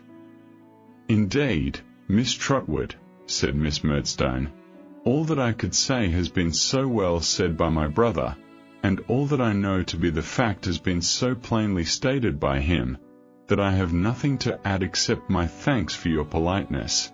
"For your very great politeness, I am sure," said Miss Murdstone, with an irony which no more affected my aunt than it discomposed the cannon I had slept by at Chatham. "And what does the boy say?" said my aunt. "Are you ready to go, David?" I answered no, and entreated her not to let me go. I said that neither Mr. nor Miss Murdstone had ever liked me, or had ever been kind to me, that they had made my mamma, who always loved me dearly, unhappy about me, and that I knew it well, and that Peggotty knew it. I said that I had been more miserable than I thought anybody could believe, who only knew how young I was. And I begged and prayed my aunt, I forget in what terms now, but I remember that they affected me very much then, to befriend and protect me, for my father's sake. "Mr. Dick," said my aunt, "what shall I do with this child?" Mr. Dick considered, hesitated, brightened, and rejoined, "Have him measured for a suit of clothes directly." "Mr.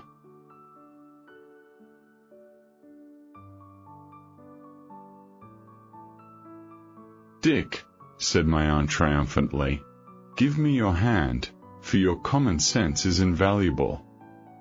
Having shaken it with great cordiality, she pulled me towards her and said to Mr. Murdstone, "You can go when you like. I'll take my chance with the boy. If is all you say he is, at least I can do as much for him then, as you have done. But I don't believe a word of it." "Miss Trotwood," rejoined Mr. Murdstone, shrugging his shoulders, as he rose, "if you were a gentleman—" "Bah! Stuff and nonsense," said my aunt. "Don't talk to me." "How exquisitely polite!" exclaimed Miss Murdstone, rising. "Overpowering, really." "Do you think I don't know?" said my aunt, turning a deaf ear to the sister, and continuing to address the brother, and to shake her head at him with infinite expression. "What kind of life you must have led that poor, unhappy, misdirected baby? Do you think I don't know what a woeful day it was for the soft little creature when you first came in her way, smirking and making great eyes at her, I'll be bound, as if you couldn't say bo to a goose?" "I never heard anything so elegant," said Miss Murdstone. "Do you think I can't understand you as well as if I had seen you?" pursued my aunt. "Now that I do see and hear you, which, I tell you candidly, is anything but a pleasure to me?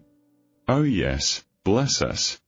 Who's so smooth and silky as Mr. Murdstone at first? The poor, benighted innocent had never seen such a man. He was made of sweetness. He worshipped her. He doted on her boy, tenderly.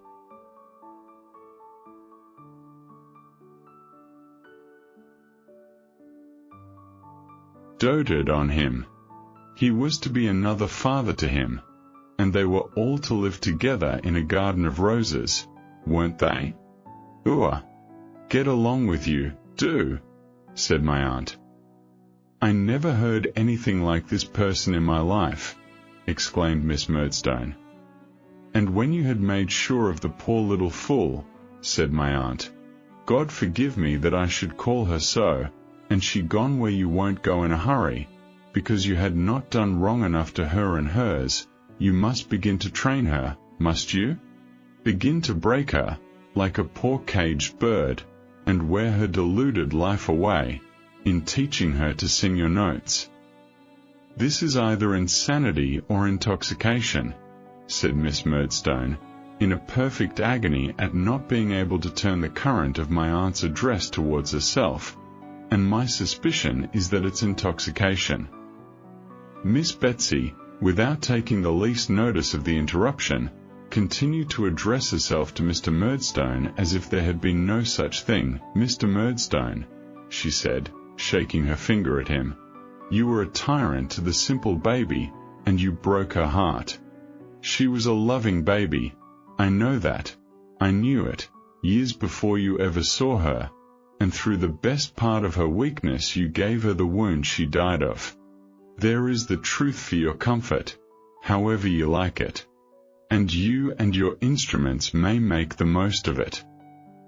Allow me to inquire, Miss Trotwood, interposed Miss Murdstone, whom you are pleased to call, in a choice of words in which I am not experienced, my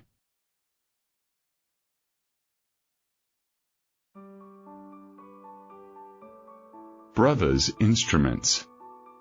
It was clear enough, as I have told you, years before you ever saw her, and why, in the mysterious dispensations of Providence, you ever did see her, is more than humanity can comprehend. It was clear enough that the poor soft little thing would marry somebody, at some time or other, but I did hope it wouldn't have been as bad as it has turned out. That was the time, Mr. Murdstone, when she gave birth to her boy here, said my aunt. To the poor child you sometimes tormented her through afterwards, which is a disagreeable remembrance and makes the sight of him odious now. Aye, you needn't wince, said my aunt. I know it's true without that. He had stood by the door, all this while, observant of her with a smile upon his face, though his black eyebrows were heavily contracted. I remarked now, that, though the smile was on his face still, his colour had gone in a moment, and he seemed to breathe as if he had been running. "Good day, sir," said my aunt, "and goodbye."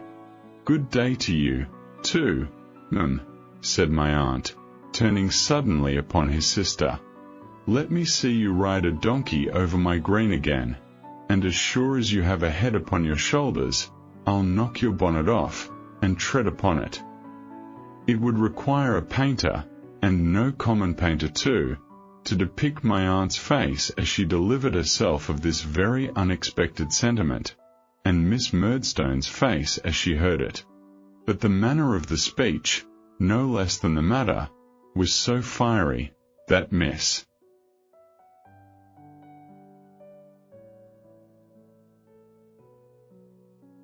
Murdstone, without a word in answer, discreetly put her arm through her brother's, and walked haughtily out of the cottage, my aunt remaining in the window looking after them, prepared, I have no doubt, in case of the donkey's reappearance, to carry her threat into instant execution. No attempt at defiance being made, however, her face gradually relaxed, and became so pleasant, that I was emboldened to kiss and thank her, which I did with great heartiness, and with both my arms clasped round her neck.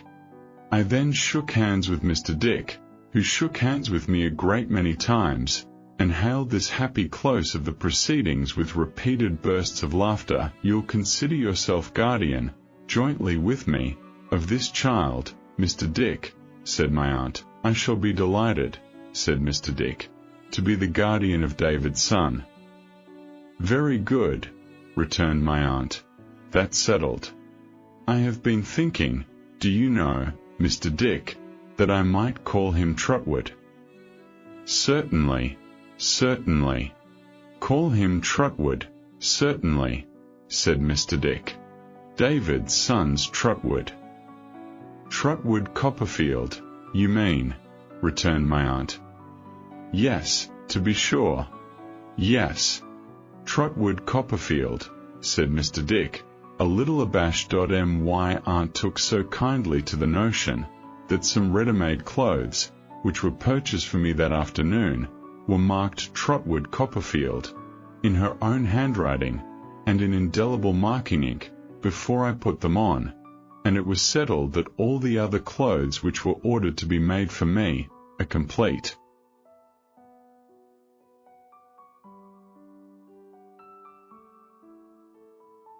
Outfit was bespoke that afternoon, should be marked in the same way. Thus I began my new life, in a new name, and with everything new about me.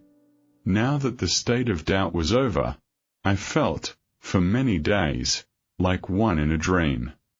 I never thought that I had a curious couple of guardians, in my aunt and Mr. Dick. I never thought of anything about myself, distinctly.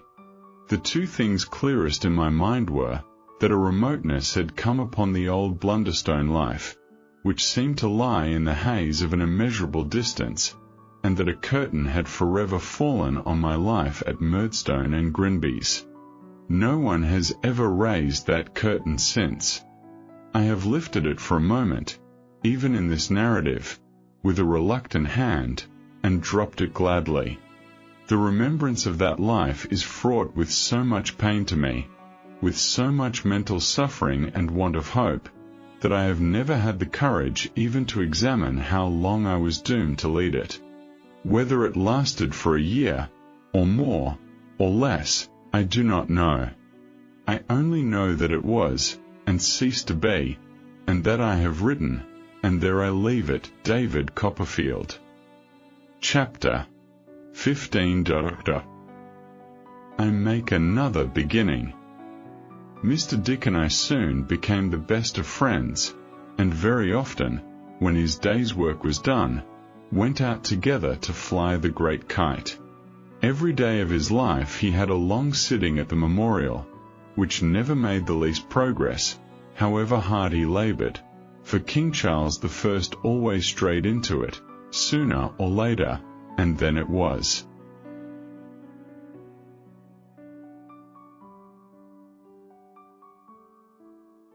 Thrown aside, and another one begun.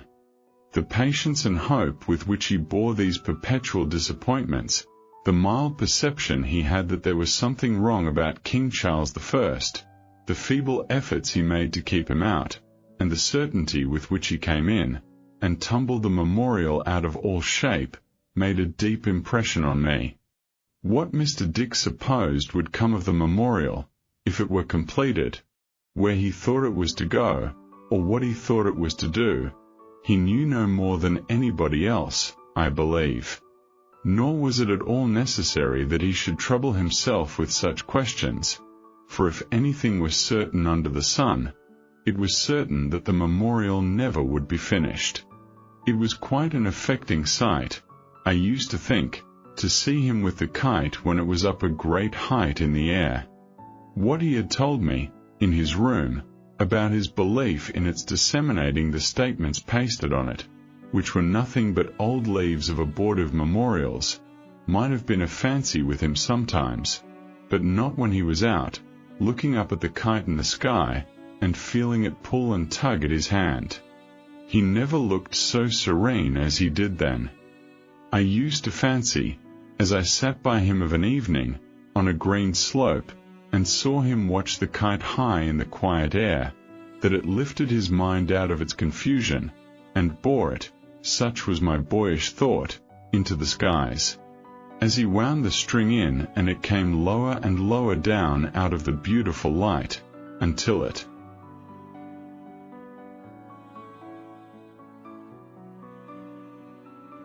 fluttered to the ground, and lay there like a dead thing, he seemed to wake gradually out of a dream, and I remember to have seen him take it up, and look about him in a lost way, as if they had both come down together, so that I pitied him with all my heart. While I advanced in friendship and intimacy with Mr. Dick, I did not go backward in the favour of his staunch friend, my aunt. She took so kindly to me, that, in the course of a few weeks, she shortened my adopted name of Trotwood into Trot, and even encouraged me to hope that if I went on as I had begun, I might take equal rank in her affections with my sister Betsy Trotwood. Trot, said my aunt one evening, when the backgammon board was placed as usual for herself and Mr. Dick, we must not forget your education.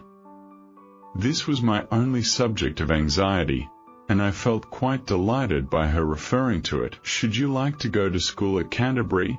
Said my aunt, that I replied that I should like it very much, as it was so near her. Good, said my aunt. Should you like to go tomorrow? Being already no stranger to the general rapidity of my aunt's evolutions, I was not surprised by the suddenness of the proposal, and said, yes. Good, said my aunt again.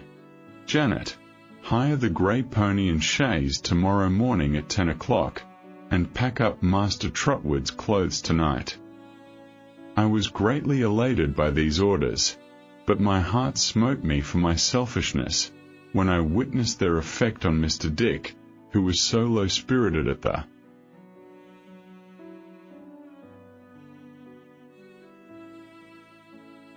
prospect of our separation, and played so ill in consequence, that my aunt, after giving him several admonitory raps on the knuckles with her dice-box, shut up the board, and declined to play with him any more.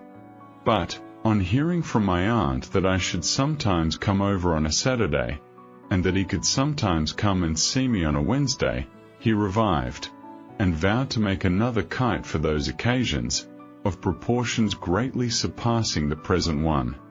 In the morning he was downhearted again, and would have sustained himself by giving me all the money he had in his possession, gold, and silver too, if my aunt had not interposed, and limited the gift to 5 shillings, which, at his earnest petition, were afterwards increased to 10. We parted at the garden gate in a most affectionate manner, and Mr. Dick did not go into the house until my aunt had driven me out of sight of my aunt, who was perfectly indifferent to public opinion, drove the grey pony through Dover in a masterly manner, sitting high and stiff like a state coachman, keeping a steady eye upon him wherever he went, and making a point of not letting him have his own way in any respect. When we came into the country road, she permitted him to relax a little, however, and looking at me down in a valley of cushion by her side, asked me whether I was happy. "Very happy indeed, thank you, aunt," I said. She was much gratified, and both her hands being occupied, patted me on the head with her whip. "Is it a large?"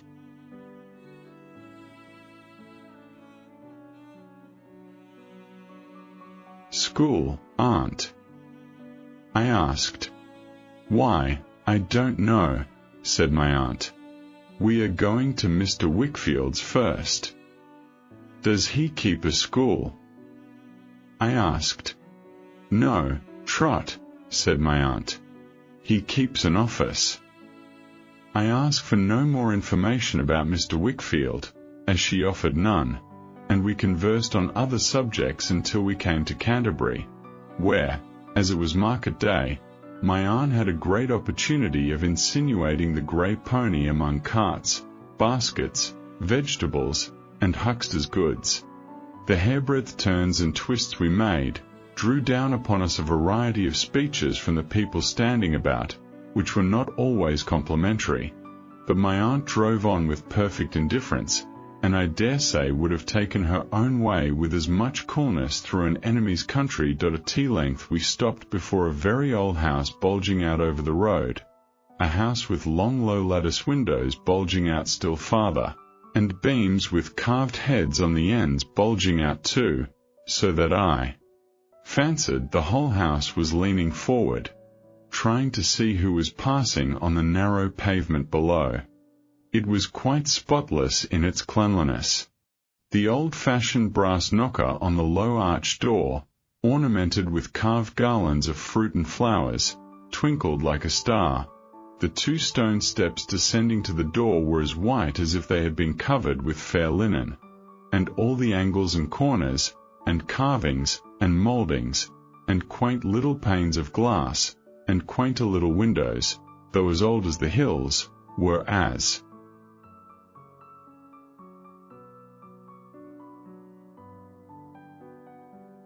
pure as any snow that ever fell upon the hills. When the pony chaise stopped at the door, and my eyes were intent upon the house, I saw a cadaverous face appear at a small window on the ground floor, in a little round tower that formed one side of the house, and quickly disappear. The low arched door then opened, and the face came out. It was quite as cadaverous as it had looked in the window, though in the grain of it there was that tinge of red which is sometimes to be observed in the skins of red-haired people. It belonged to a red-haired person, a youth of 15, as I take it now, but looking much older, whose hair was cropped as close as the closest stubble, who had hardly any eyebrows, and no eyelashes, and eyes of a red-brown, so unsheltered and unshaded, that I remember wondering how he went to sleep. He was high-shouldered and bony, dressed in decent black, with a white wisp of a neckcloth, buttoned up to the throat, and had a long, lank, skeleton hand, which particularly attracted my attention, as he stood at the pony's head, rubbing his chin with it, and looking up at us in the chaise. "Is Mr. Wickfield at home, Uriah Heep?" said my aunt. "Mr. Wickfield's at home," said Uriah Heep. "If you'll please to walk in there." Pointing with his long hand to the room he meant. We got out, and, leaving him to hold the pony, went into a long low parlour looking towards the street, from the window of which I caught a glimpse, as I went in, of Uriah Heep breathing into the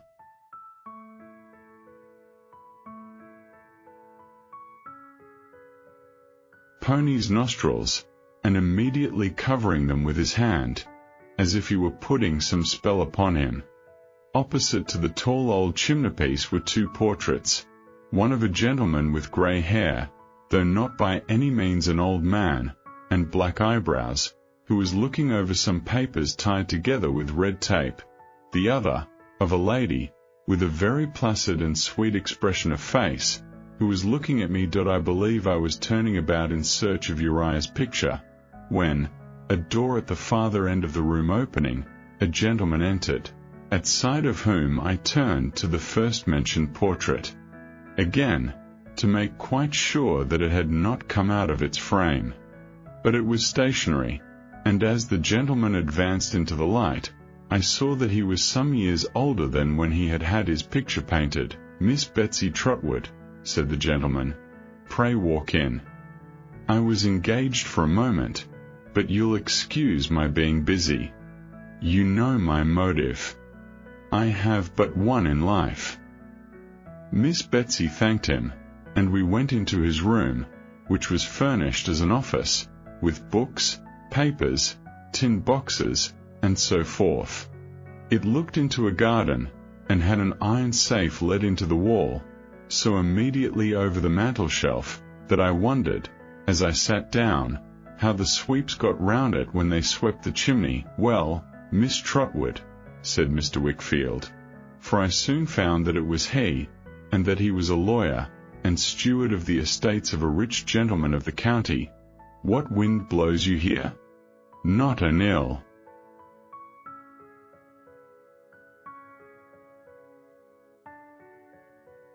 "Wind, I hope." "No," replied my aunt. "I have not come for any law." "That's right, said Mr. Wickfield. "You had better come for anything else." His hair was quite white now, though his eyebrows were still black. He had a very agreeable face, and, I thought, was handsome. There was a certain richness in his complexion, which I had been long accustomed, under Peggotty's tuition, to connect with port wine, and I fancied it was in his voice too, and referred his growing corpulency to the same cause. He was very cleanly dressed, in a blue coat, striped waistcoat, and nankeen trousers, and his fine frilled shirt and cambric neckcloth looked unusually soft and white, reminding my strolling fancy, I call to mind, of the plumage on the breast of a swan. "This is my nephew," said my aunt. "Wasn't aware you had one, Miss Trotwood," said Mr. Wickfield. "My grandnephew, that is to say," observed my aunt. "Wasn't aware you had a grandnephew. I give you my word," said Mr. Wickfield, "I have adopted him," said my aunt, with a wave of her hand, importing that his knowledge and his ignorance were all one to her, "and I have brought him here, to put to a school where he may be thoroughly well taught, and well treated. Now tell me where that school is, and what it is, and all about it." "Before I can advise you properly," said Mr. Wickfield, "the old question, you know. What's your motive in this?" "Deuce take the man," exclaimed my aunt. "Always fishing for motives, when they're on the surface."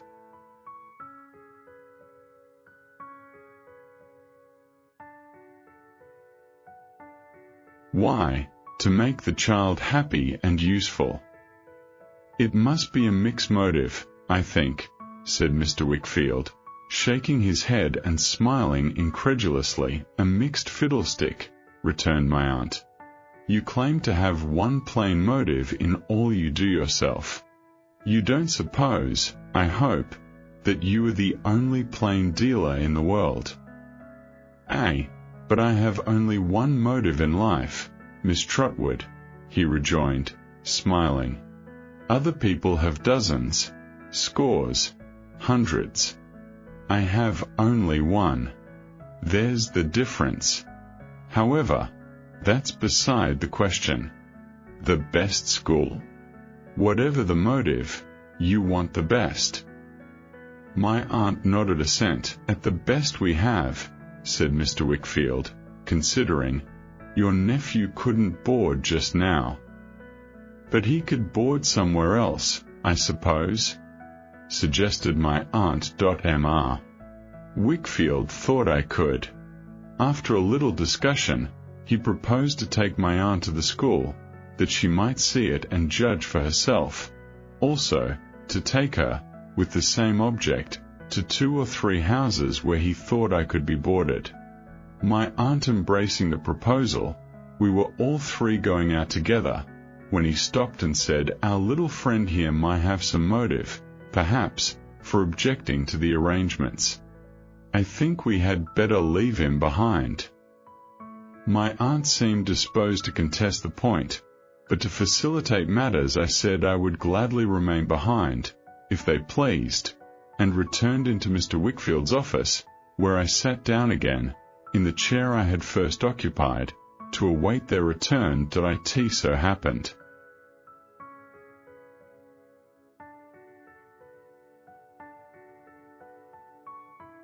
That this chair was opposite a narrow passage, which ended in a little circular room where I had seen Uriah Heep's pale face looking out of the window. Uriah, having taken the pony to a neighboring stable, was at work at a desk in this room, which had a brass frame on the top to hang paper upon, and on which the writing he was making a copy of was then hanging.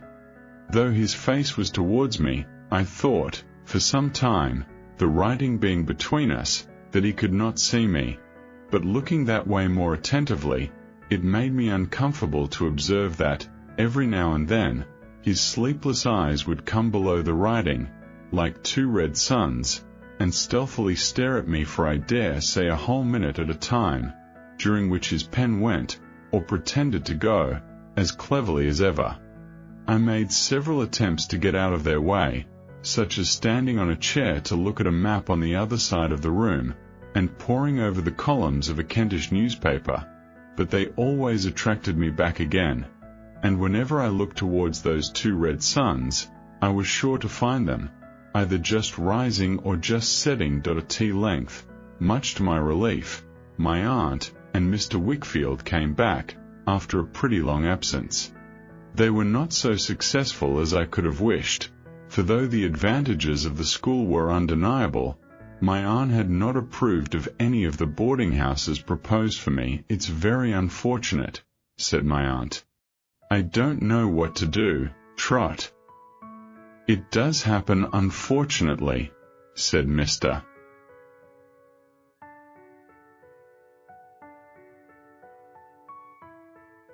Wickfield. But I'll tell you what you can do, Miss Trotwood. What's that? Inquired my aunt. Leave your nephew here, for the present. He's a quiet fellow. He won't disturb me at all. It's a capital house for study, as quiet as a monastery, and almost as roomy. Leave him here. My aunt evidently liked the offer, though she was delicate of accepting it. So did I. Come, Miss Trotwood, said Mr. Wickfield. This is the way out of the difficulty. It's only a temporary arrangement, you know. If it don't act well, or don't quite accord with our mutual convenience, he can easily go to the right about. There will be time to find some better place for him in the meanwhile. You had better determine to leave him here for the present. I am very much obliged to you, said my aunt, and so is he, I see, but, come. I know what you mean, cried Mr. Wickfield. You shall not be oppressed by the receipt of favours, Miss Trotwood. You may pay for him, if you like. We won't be hard about terms, but you shall pay if you will. On that understanding, said my aunt, though it doesn't lessen the real obligation, I shall be very glad to leave him.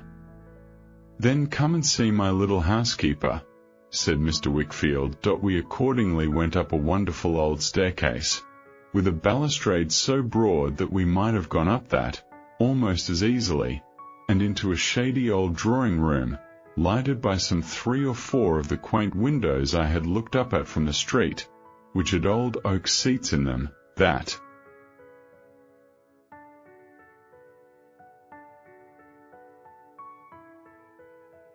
seemed to have come of the same trees as the shining oak floor, and the great beams in the ceiling.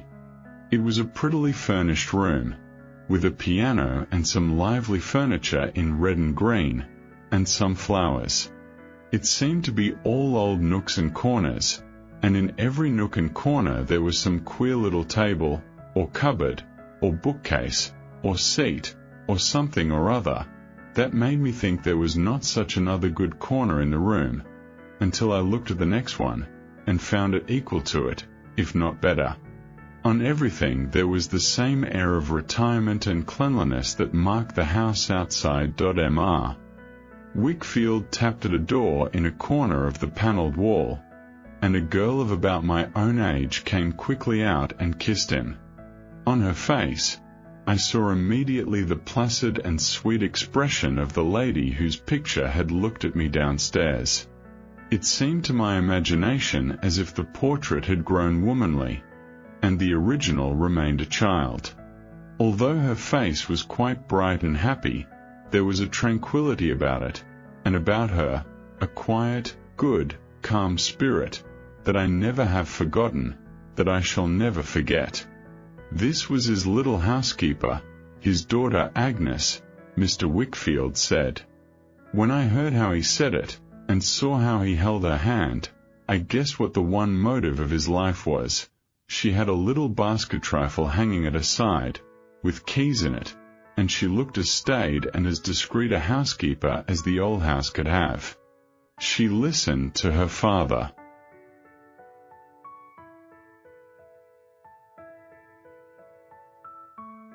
As he told her about me, with a pleasant face, and when he had concluded, proposed to my aunt that we should go upstairs and see my room.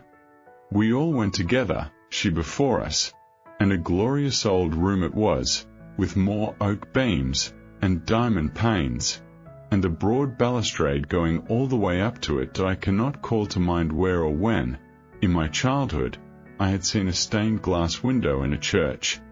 Nor do I recollect its subject, but I know that when I saw her turn round, in the grave light of the old staircase, and wait for us, above, I thought of that window, and I associated something of its tranquil brightness with Agnes Wickfield ever afterwards. My aunt was as happy as I was, in the arrangement made for me, and we went down to the drawing-room again, well pleased and gratified. As she would not hear of staying to dinner, lest she should by any chance fail to arrive at home with the grey pony before dark, and as I apprehend Mr. Wickfield knew her too well to argue any point with her, some lunch was provided for her there, and Agnes went back to her governess, and Mr. Wickfield to his office. So we were left to take leave of one another without any restraint. She told me that everything would be arranged for me by Mr. Wickfield, and that I should want for nothing, and gave me the kindest words and the best advice. Trot, said my aunt in conclusion, be a credit to yourself, to me, and Mr. Dick, and heaven be with you. I was greatly overcome, and could only thank her again.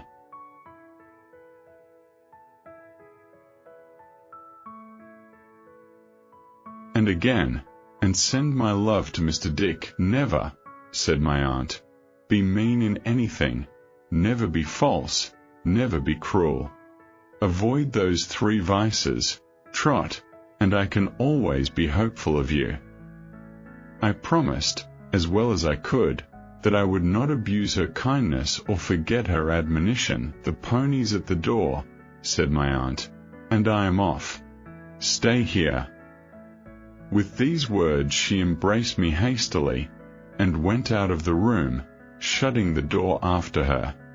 At first I was startled by so abrupt a departure, and almost feared I had displeased her, but when I looked into the street, and saw how dejectedly she got into the chaise, and drove away without looking up, I understood her better and did not do her that injustice. By 5 o'clock, which was Mr. Wickfield's dinner hour, I had mustered up my spirits again, and was ready for my knife and fork. The cloth was only laid for us 2, but Agnes was waiting in the drawing-room before dinner, went down with her father, and sat opposite to him at table. I doubted whether he could have dined without her. We did not stay there after dinner, but came upstairs into the drawing room again, in one snug corner of which Agnes set glasses for her father and a decanter of port wine.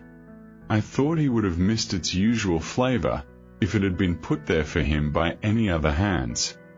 There he sat, taking his wine, and taking a good deal of it, for 2 hours, while Agnes played on the piano, worked, and talked to him and me. He was, for the most part, gay and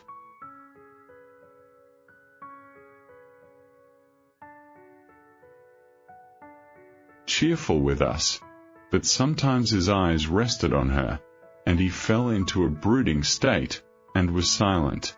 She always observed this quickly, I thought, and always roused him with a question or caress. Then he came out of his meditation, and drank more wine. Agnes made the tea, and presided over it, and the time passed away after it, as after dinner, until she went to bed, when her father took her in his arms and kissed her, and, she being gone, ordered candles in his office. Then I went to bed too, but in the course of the evening I had rambled down to the door, and a little way along the street, that I might have another peep at the old houses, and the grey cathedral, and might think of my coming through that old city on my journey, and of my passing the very house I lived in, without knowing it. As I came back, I saw Uriah Heep shutting up the office, and feeling friendly towards everybody, went in and spoke to him, and at parting, gave him my hand. But oh, what a clammy hand his was, as ghostly to the touch as to the sight. I rubbed mine afterwards, to warm it, and to rub his off. It was such an uncomfortable hand, that, when I went to my room, it was still cold and wet upon my memory. Leaning out of the window, and seeing one of the faces on the beam ends looking at me sideways, I fancied it was Uriah Heep got up there somehow, and shut him out in a hurry. David Copperfield. Chapter 16. I am a new boy in more senses than one. Next morning, after breakfast, I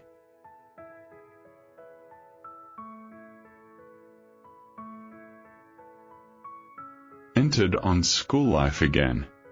I went, accompanied by Mr. Wickfield, to the scene of my future studies, a grave building in a courtyard, with a learned air about it that seemed very well suited to the stray rooks and jackdaws who came down from the cathedral towers to walk with a clerkly bearing on the grass-plot, and was introduced to my new master, Dr. Strong. Dr. Strong looked almost as rusty, to my thinking, as the tall iron rails and gates outside the house, and almost as stiff and heavy as the great stone urns that flanked them, and was set up, on the top of the red brick wall, at regular distances all round the court, like sublimated skittles, for time to play at. He was in his library, Dr. Strong was, with his clothes not particularly well brushed, and his hair not particularly well combed, his knee-smalls unbraced, his long black gaiters unbuttoned, and his shoes yawning like two caverns on the hearthrug, turning upon me a lustreless eye, that reminded me of a long-forgotten blind old horse who once used to crop the grass, and tumble over the graves, in Blunderstone churchyard. He said he was glad to see me, and then he gave me his hand, which I didn't know what to do with, as it did nothing for itself, but, sitting at work, not far from Dr. Strong, was a very pretty young lady, whom he called Annie, and who was his daughter, I supposed, who got me out of my difficulty by kneeling down to put Dr. Strong's shoes on, and button his gaiters, which she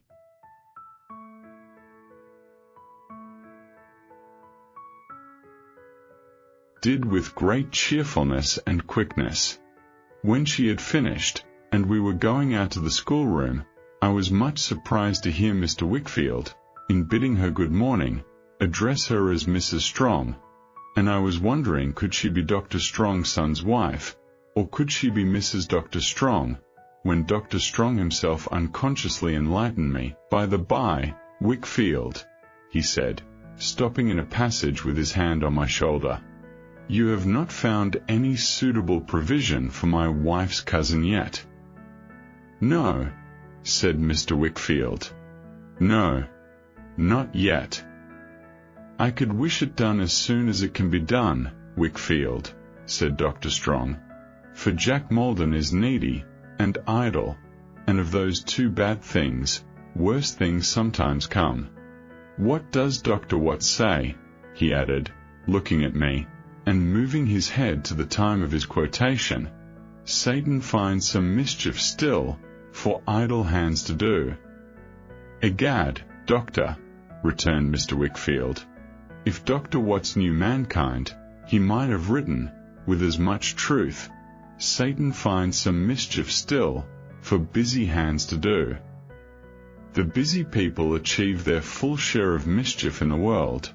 You may rely upon it. What have the people been about, who have been the busiest in getting money, and in getting power, this century or two? No mischief. Jack Maldon will never be very busy in getting either, I expect, said Dr. Strong, rubbing his chin thoughtfully. Perhaps not, said Mr. Wickfield, and you bring me back to the question, with an apology.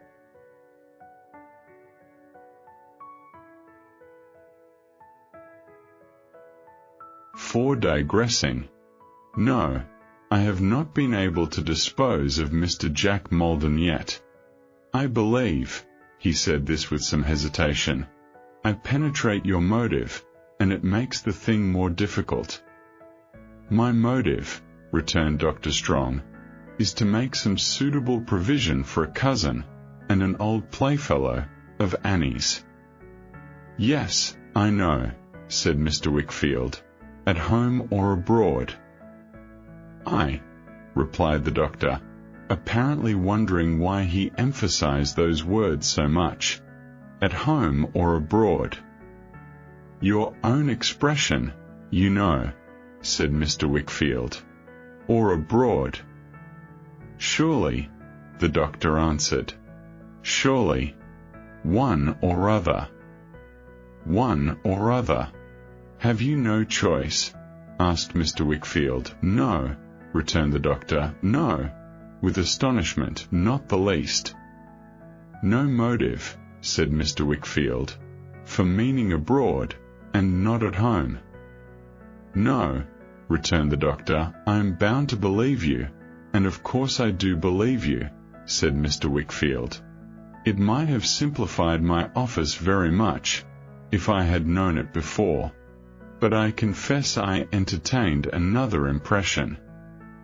Dr. Strong regarded him with a puzzled and doubting look, which almost immediately subsided into a smile that gave me great encouragement, for it was full of amiability and sweetness, and there was a simplicity in it, and indeed in his whole manner, when the studious, pondering frost upon it was got through, very attractive and hopeful to a young scholar like me.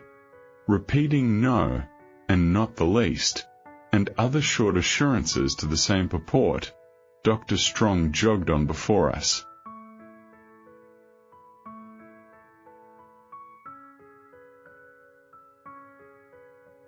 At a queer, uneven pace, and we followed, Mr. Wickfield, looking grave, I observed, and shaking his head to himself, without knowing that I saw him.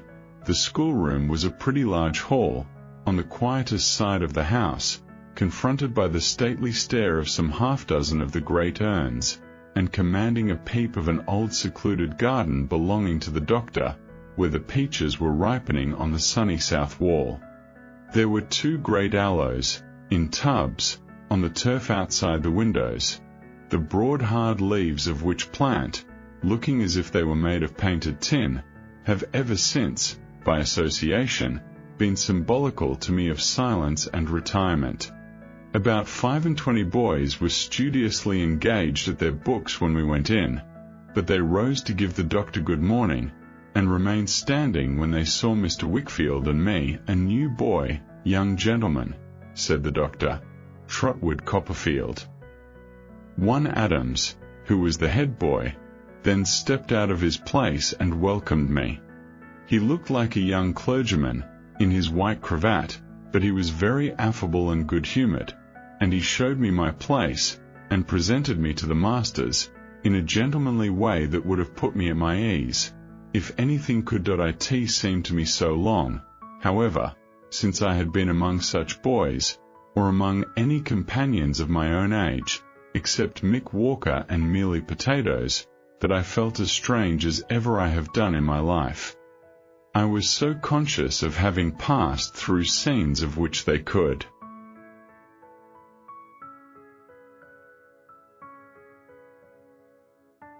have no knowledge, and of having acquired experiences foreign to my age, appearance, and condition as one of them, that I half believed it was an imposture to come there as an ordinary little schoolboy. I had become, in the Murdstone and Grinby time, however short or long it may have been, so unused to the sports and games of boys, that I knew I was awkward and inexperienced in the commonest things belonging to them. Whatever I had learnt had so slipped away from me in the sordid cares of my life from day to night, that now, when I was examined about what I knew nothing, and was put into the lowest form of the school. But, troubled as I was, by my want of boyish skill, and of book learning too, I was made infinitely more uncomfortable by the consideration, that, in what I did know, I was much farther removed from my companions than in what I did not. My mind ran upon what they would think, if they knew of my familiar acquaintance with the King's Bench prison. Was there anything about me which would reveal my proceedings in connection with the Micawber family? All those pawnings, and sellings, and suppers, in spite of myself? Suppose some of the boys had seen me coming through Canterbury, wayworn and ragged, and should find me out? What would they say, who made so light of money, if they could know how I had scraped my halfpence together for the purchase of my daily Savoy beer, or my slices of pudding? How would it affect them, who were so innocent of London?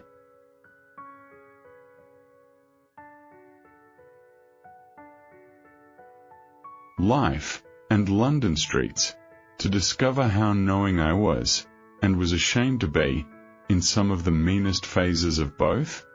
All this ran in my head so much, on that first day at Dr. Strong's, that I felt distrustful of my slightest look and gesture, shrunk within myself whensoever I was approached by one of my new schoolfellows, and hurried off the minute school was over, afraid of committing myself in my response to any friendly notice or advance.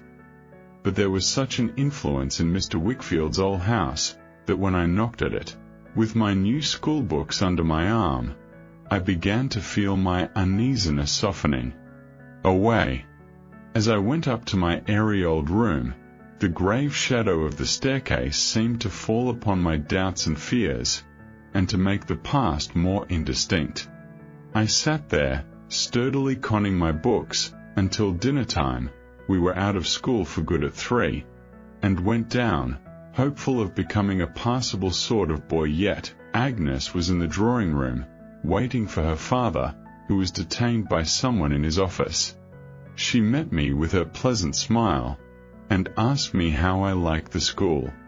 I told her I should like it very much, I hoped, but I was a little strange to it at first. "You have never been to school," I said. "Have you?" "Oh yes. Every day." "Ah, but you mean here, at your own home." "Papa couldn't spare me to go anywhere else," she answered, smiling and shaking her head. "His housekeeper must be in his house, you know." "He is very fond of you, I am sure," I said. She nodded.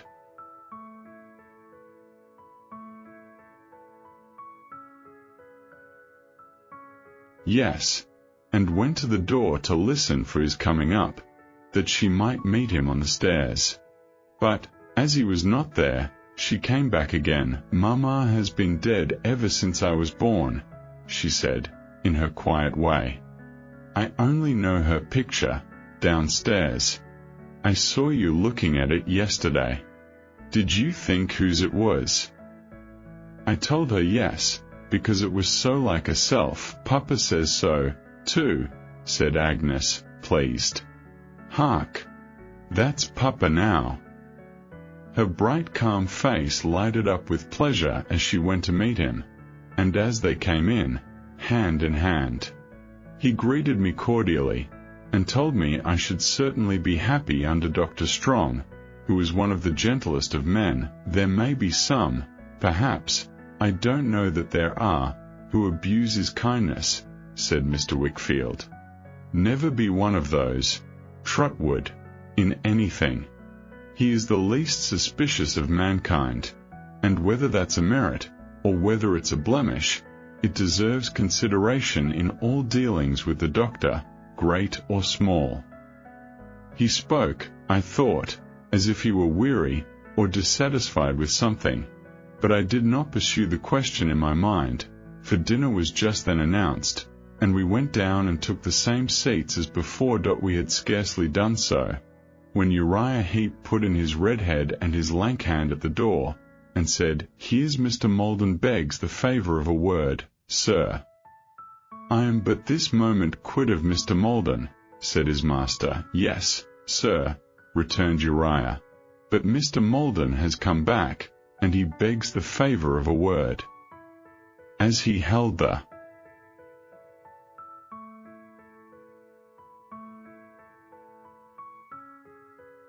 door open with his hand, Uriah looked at me, and looked at Agnes, and looked at the dishes, and looked at the plates, and looked at every object in the room, I thought, yet seemed to look at nothing. He made such an appearance all the while of keeping his red eyes dutifully on his master. "I beg your pardon.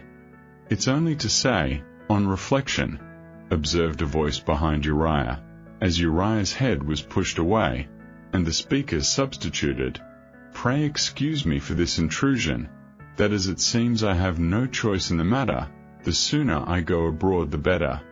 My cousin Annie did say, when we talked of it, that she liked to have her friends within reach rather than to have them banished, and the old doctor, Dr. Strong, was that." Mr. Wickfield interposed, gravely, "Dr. Strong, of course," returned the other. "I call him the old doctor, it's all the same, you know." "I don't know," returned Mr. Wickfield. "Well, Dr. Strong," said the other. "Dr. Strong was of the same mind, I believed. But as it appears from the course you take with me he has changed his mind, why there's no more to be said, except that the sooner I am off, the better. Therefore, I thought I'd come back and say, that the sooner I am off the better. When a plunge is to be made into the water, it's of no use lingering on the bank." "There shall be as little lingering as possible, in your case, Mr. Malden, you may depend upon it," said Mr. Wickfield. "Thank ye," said the other. "Much obliged. I don't want to."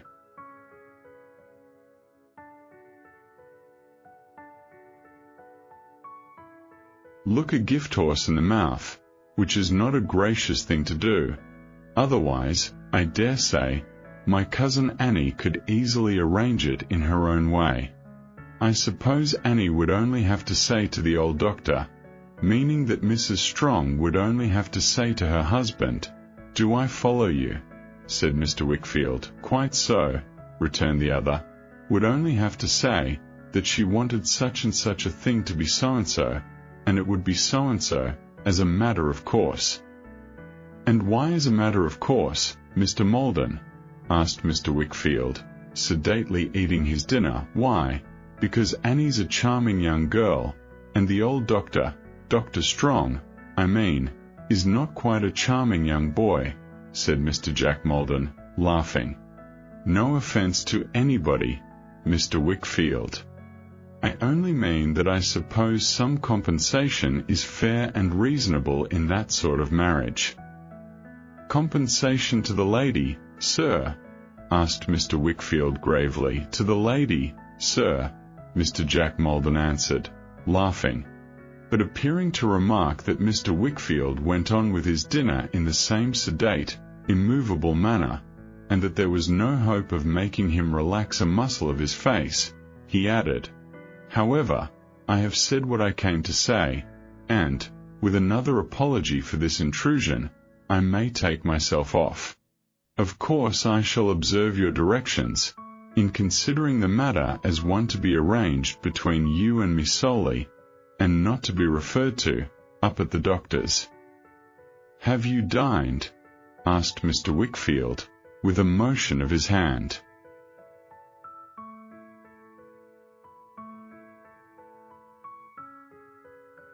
"Towards the table, thank ye. I am going to dine," said Mr. Maldon, "with my cousin Annie.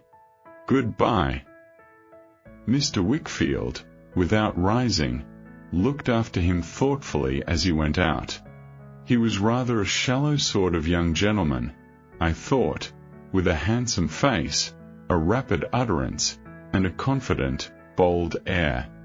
And this was the first I ever saw of Mr. Jack Maldon, whom I had not expected to see so soon. When I heard the doctor speak of him that morning, when we had dined, we went upstairs again, where everything went on exactly as on the previous day. Agnes set the glasses and decanters in the same corner, and Mr. Wickfield sat down to drink, and drank a good deal. Agnes played the piano to him, sat by him, and worked and talked, and played some games at dominoes with me. In good time she made tea, and afterwards, when I brought down my books, looked into them, and showed me what she knew of them, which was no slight matter, though she said it was, and what was the best way to learn and understand them. I see her, with her modest, orderly, placid manner, and I hear her beautiful calm voice, as I write these words. The influence for all good, which she came to exercise over me at a later time, begins already to descend upon my breast. I love little Emily, and I don't love Agnes, no, not at all in that way, but I feel that there are goodness, peace, and truth wherever Agnes is, and that the soft light of the coloured window in the church, seen long ago, falls on her always, and on me.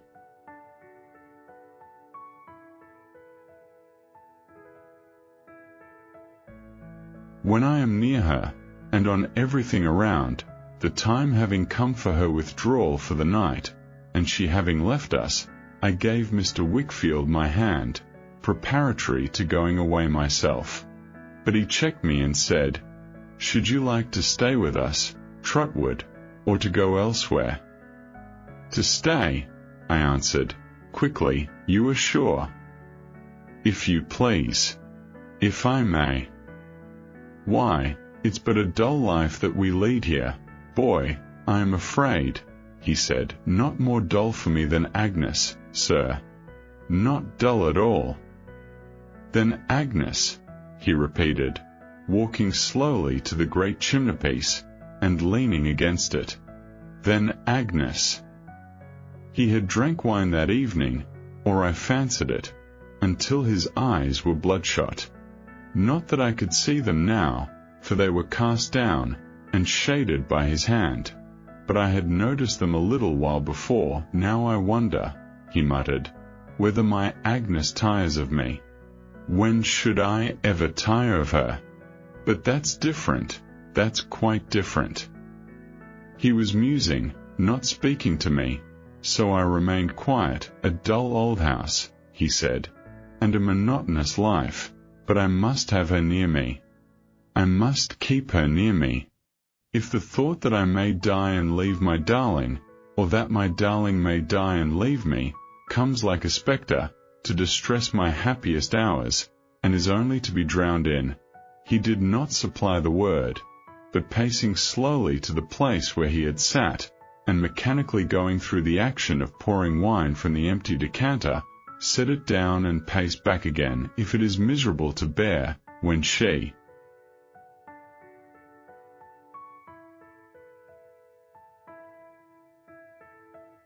is here, he said. What would it be, and she away? No, no, no. I cannot try that. He leaned against the chimney-piece, brooding so long that I could not decide whether to run the risk of disturbing him by going, or to remain quietly where I was, until he should come out of his reverie. At length he aroused himself, and looked about the room until his eyes encountered mine. "Stay with us, Trotwood, eh?" he said in his usual manner, and as if he were answering something I had just said. "I am glad of it. You are company to us both. It is wholesome to have you here. Wholesome for me, wholesome for Agnes, wholesome perhaps for all of us." "I am sure it is for me, sir," I said. "I am so glad to be here." "That's a fine fellow," said Mr. Wickfield. "As long as you are glad to be here, you shall stay here." He shook hands with me upon it, and clapped me on the back, and told me that when I had anything to do at night after Agnes had left us, or when I wished to read for my own pleasure, I was free to come down to his room, if he were there and if I desired it for company's sake, and to sit with him. I thanked him for his consideration, and, as he went down soon afterwards, and I was not tired, went down too, with a book in my hand, to avail myself, for half an hour, of his permission, but, seeing a light in the little round office, and immediately feeling myself attracted towards Uriah Heep, who had a sort of fascination for me, I went in there instead. I found Uriah reading a great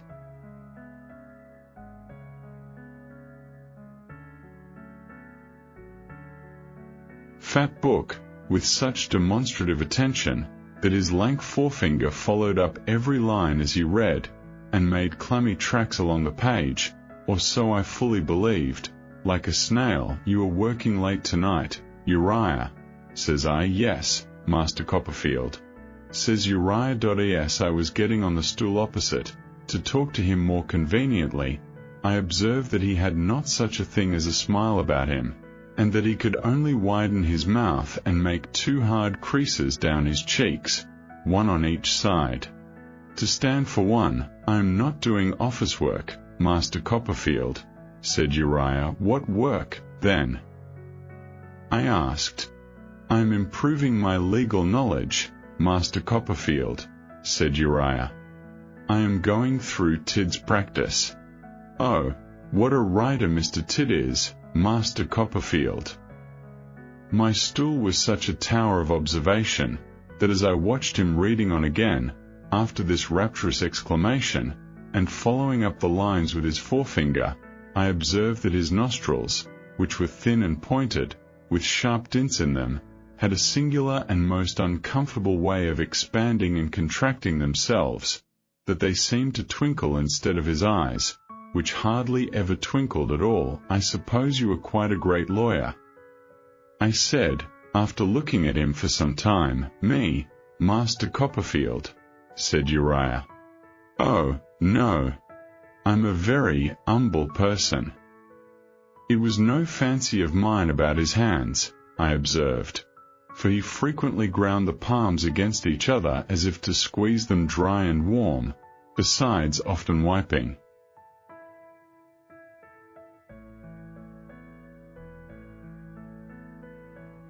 them, in a stealthy way, on his pocket-handkerchief. "I am well aware that I am the humblest person going," said Uriah Heep, modestly, "let the other be where he may. My mother is likewise a very humble person. We live in an humble abode, Master Copperfield, but have much to be thankful for. My father's former calling was humble. He was a sexton." "What is he now?"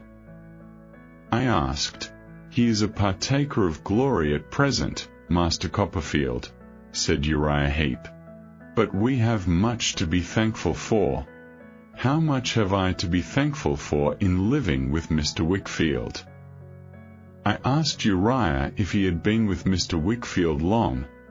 I have been with him, going on 4 years, Master Copperfield, said Uriah, shutting up his book, after carefully marking the place where he had left off. Since a year after my father's death. How much have I to be thankful for, in that? How much have I to be thankful for, in Mr. Wickfield's kind intention to give me my articles, which would otherwise not lay within the humble means of mother and self. Then, when your article time is over, you'll be a regular lawyer, I suppose, said I. With the blessing of Providence, Master Copperfield, returned Uriah. Perhaps you'll be a partner in Mr. Wickfield's business, one of these days, I said, to make myself agreeable, and it will be Wickfield and Heap, or Heap late Wickfield. Oh no, Master Copperfield, returned Uriah, shaking his head. I am much too humble for that. He certainly did look uncommonly like the carved face on the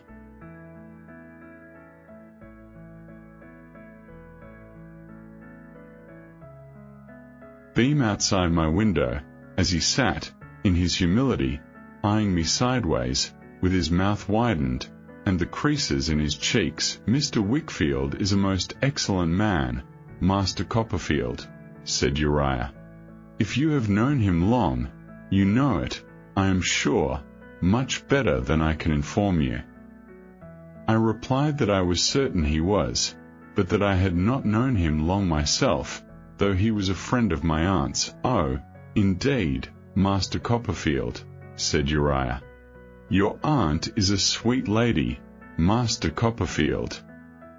He had a way of writhing when he wanted to express enthusiasm, which was very ugly, and which diverted my attention from the compliment he had paid my relation, to the snaky twistings of his throat and body. A sweet lady, Master Copperfield, said Uriah Heep.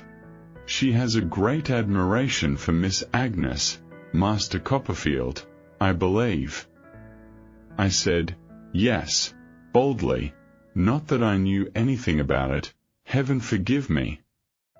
I hope you have, too, Master Copperfield, said Uriah. But I am sure you must have. Everybody must have, I returned. Oh, thank you, Master Copperfield, said Uriah Heep, for that remark. It is so true. Humble as I am, I know it is so true. Oh, thank you, Master Copperfield. He writhed himself quite off his stool in the excitement of his feelings, and, being off, began to make arrangements for going home. Mother will be expecting me, he said, referring to a pale, inexpressive-faced watch in his pocket, and getting uneasy, for though we are very humble, Master Copperfield, we are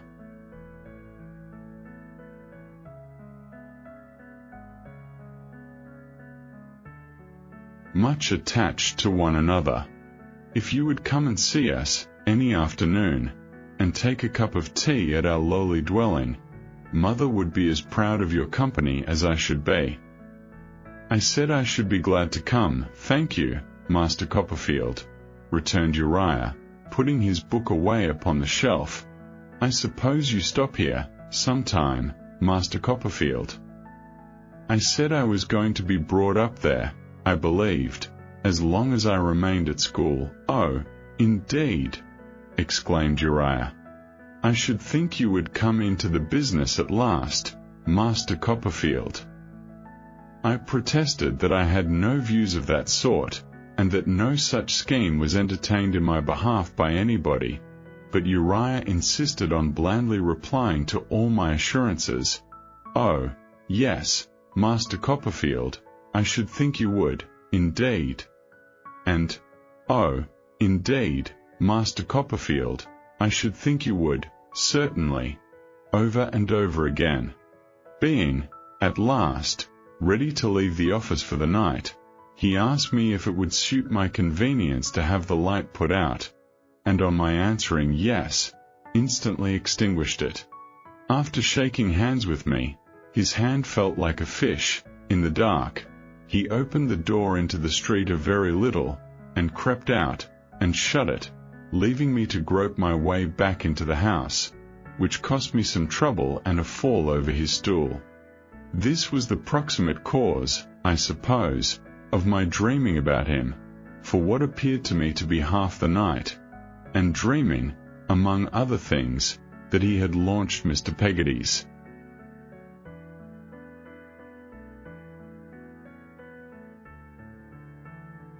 House on a piratical expedition, with a black flag at the masthead, bearing the inscription "Tid's Practice," under which diabolical ensign he was carrying me and little Emily to the Spanish Main, to be drowned. I got a little the better of my uneasiness when I went to school next day, and a good deal the better next day, and so shook it off by degrees, that in less than a fortnight I was quite at home, and happy, among my new companions. I was awkward enough in their games, and backward enough in their studies, but custom would improve me in the first respect, I hoped, and hard work in the second. Accordingly, I went to work very hard, both in play and in earnest, and gained great commendation. And, in a very little while, the Murdstone and Grinby life became so strange to me that I hardly believed in it, while my present life grew so familiar that I seemed to have been leading it a long time. Dr. Strong's was an excellent school, as different from Mr. Creakle's as good is from evil. It was very gravely and decorously ordered, and on a sound system, with an appeal, in everything, to the honour and good faith of the boys, and an avowed intention to rely on their possession of those qualities unless they proved themselves unworthy of it, which worked wonders. We all felt that we had a part in the management of the place, and in sustaining its character and dignity. Hence, we soon became warmly attached to it. I am sure I did for one, and I never knew, in all my time, of any.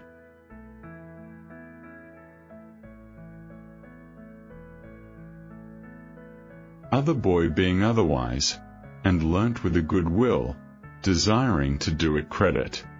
We had noble games out of ours, and plenty of liberty, but even then, as I remember, we were well spoken of in the town, and rarely did any disgrace, by our appearance or manner, to the reputation of Dr. Strong and Dr. Strong's boys. Some of the higher scholars boarded in the doctor's house, and through them I learned, at second hand, some particulars of the doctor's history, as how he had not yet been married 12 months to the beautiful young lady I had seen in the study, whom he had married for love, for she had not a sixpence, and had a world of poor relations, so our fellows said, ready to swarm the doctor out of house and home.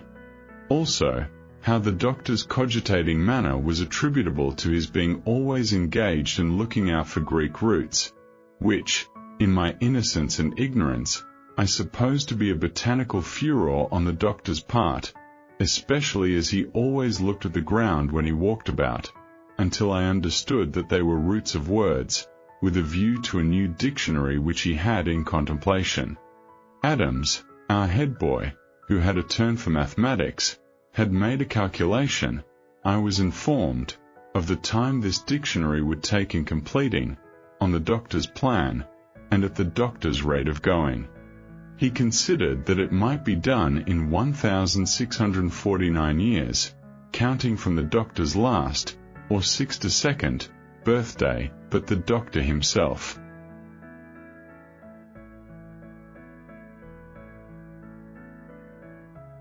was the idol of the whole school, and it must have been a badly composed school if he had been anything else, for he was the kindest of men, with a simple faith in him that might have touched the stone hearts of the very urns upon the wall.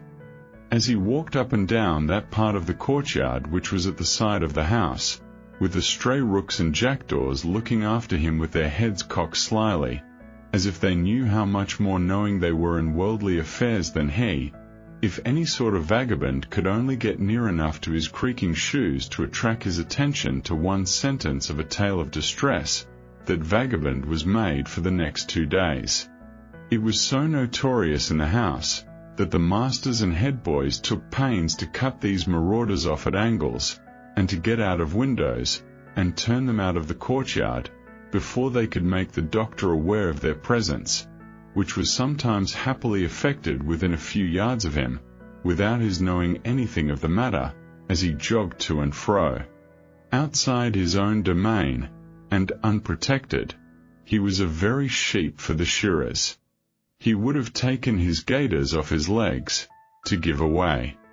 In fact, there was a story current among us, I have no idea, and never had, on what authority, but I have believed it for so many years that I feel quite certain it is true, that on a frosty day, one winter time, he actually did bestow his gaiters on a beggar woman, who occasioned some scandal in the neighborhood by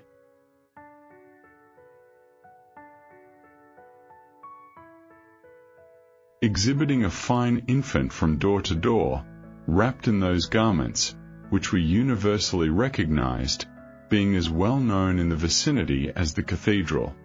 The legend added that the only person who did not identify them was the doctor himself, who, when they were shortly afterwards displayed at the door of a little second-hand shop of no very good repute, where such things were taken in exchange for gin, was more than once observed to handle them approvingly, as if admiring some curious novelty in the pattern, and considering them an improvement on his own. It was very pleasant to see the doctor with his pretty young wife. He had a fatherly, benignant way of showing his fondness for her, which seemed in itself to express a good man. I often saw them walking in the garden where the peaches were, and I sometimes had a nearer observation of them in the study or the parlor.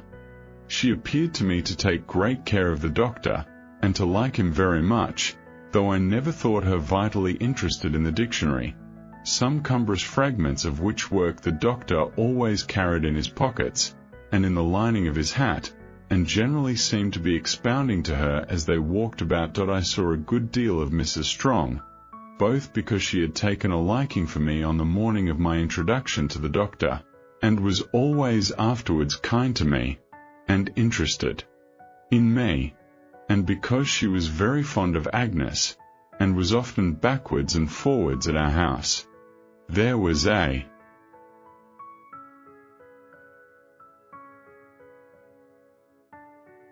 curious constraint between her and Mr. Wickfield, I thought, of whom she seemed to be afraid, that never wore off.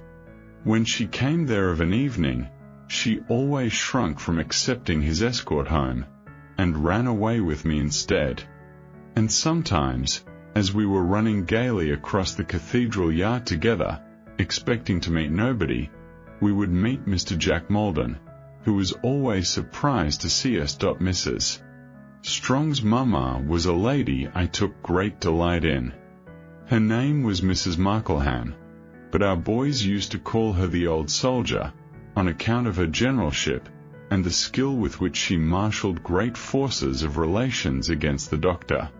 She was a little, sharp-eyed woman, who used to wear, when she was dressed, one unchangeable cap, ornamented with some artificial flowers, and 2 artificial butterflies supposed to be hovering above the flowers. There was a superstition among us that this cap had come from France, and could only originate in the workmanship of that ingenious nation, but all I certainly know about it is that it always made its appearance of an evening, wheresoever Mrs. Markleham made her appearance, that it was carried about to friendly meetings in a Hindu basket, that the butterflies had the gift of trembling constantly, and that they improved the shining hours at Dr. Strong's expense, like busy bees. I observed the old soldier, not to adopt the name disrespectfully, to pretty good advantage, on a night which is made memorable to me by something else I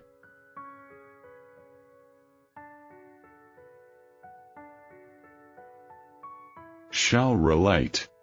It was the night of a little party at the doctor's, which was given on the occasion of Mr. Jack Maldon's departure for India, whither he was going as a cadet, or something of that kind, Mr. Wickfield having at length arranged the business.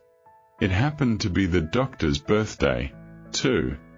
We had had a holiday, had made presents to him in the morning, had made a speech to him through the head boy, and had cheered him until we were hoarse, and until he had shed tears.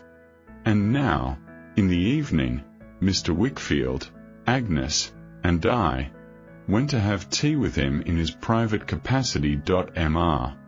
Jack Maldon was there, before us.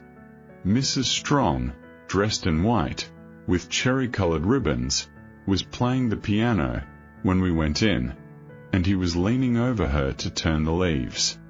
The clear red and white of her complexion was not so blooming and flower-like as usual, I thought, when she turned round, but she looked very pretty, wonderfully pretty. "I have forgotten, Doctor," said Mrs. Strong's mamma, when we were seated, "to pay you the compliments of the day, though they are, as you may suppose, very far from being mere compliments in my case. Allow me to wish you many happy returns." "I thank you, replied the doctor. "Many, many, many happy returns," said the old soldier. "Not only for your own sake, but for Annie's, and John Maldon's, and many other people's.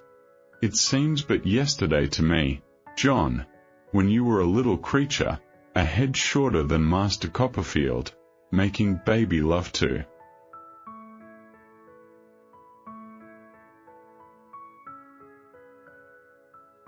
Annie behind the gooseberry bushes in the back garden." "My dear mamma," said Mrs. Strong, "never mind that now."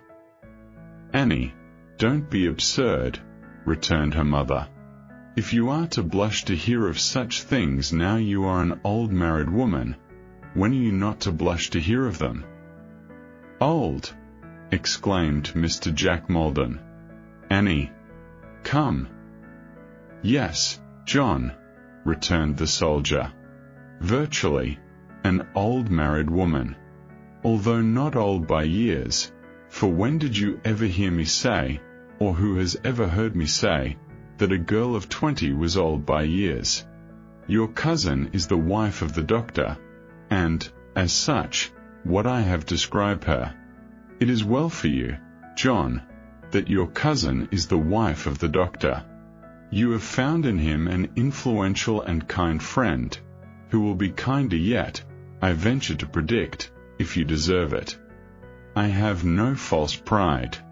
I never hesitate to admit, frankly, that there are some members of our family who want a friend. You were one yourself, before your cousin's influence raised up one for you." The doctor, in the goodness of his heart, waved his hand as if to make light of it, and save Mr. Jack Maldon from any further reminder.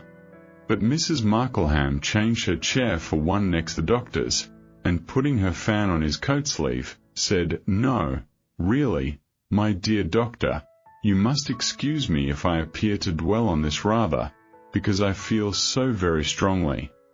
I call it quite my monomania. It is such a subject of mine. You are a blessing to us. You really are a boon, you know." "Nonsense, nonsense."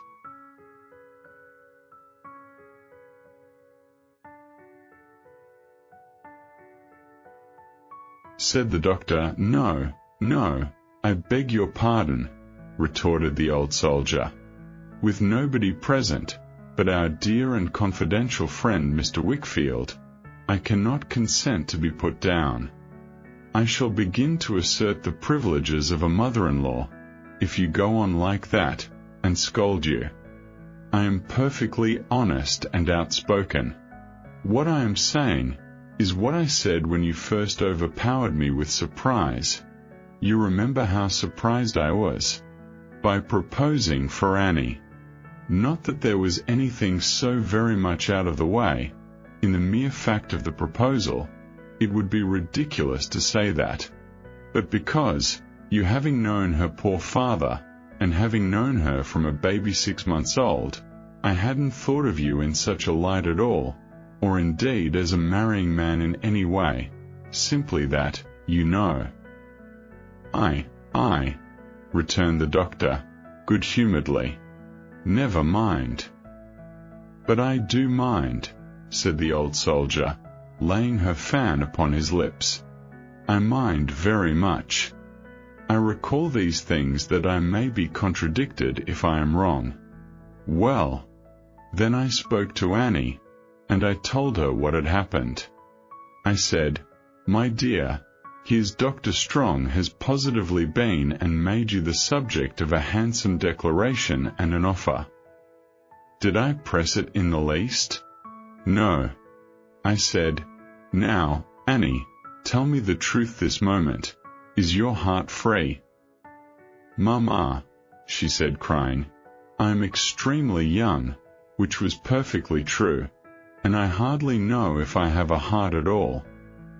Then, my dear, I said, you may rely upon it, it's free. At all events, my love.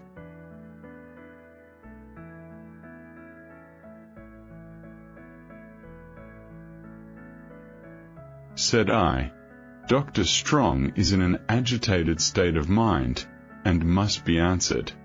He cannot be kept in his present state of suspense. Mamma, said Annie, still crying, would he be unhappy without me? If he would, I honor and respect him so much, that I think I will have him. So it was settled. And then, and not till then, I said to Annie, Annie, Dr. Strong will not only be your husband, but he will represent your late father. He will represent the head of our family. He will represent the wisdom and station, and I may say the means, of our family, and will be, in short, a boon to it. I used the word at the time, and I have used it again, today. If I have any merit, it is consistency. The daughter had sat quite silent and still during the speech, with her eyes fixed on the ground, her cousin standing near her, and looking on the ground too. She now said very softly, in a trembling voice, Mamma, I hope you have finished.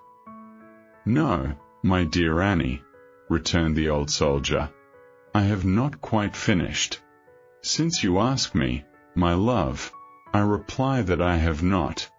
I complain that you really are a little unnatural towards your own family, and, as it is of no use complaining to you, I mean to complain to your husband. Now, my dear doctor, do look at that silly wife of yours. As the doctor turned his kind face, with its smile of simplicity and gentleness, towards her, she drooped her head more. I noticed that Mr. Wickfield looked at her steadily when I happened to say to that naughty thing, they.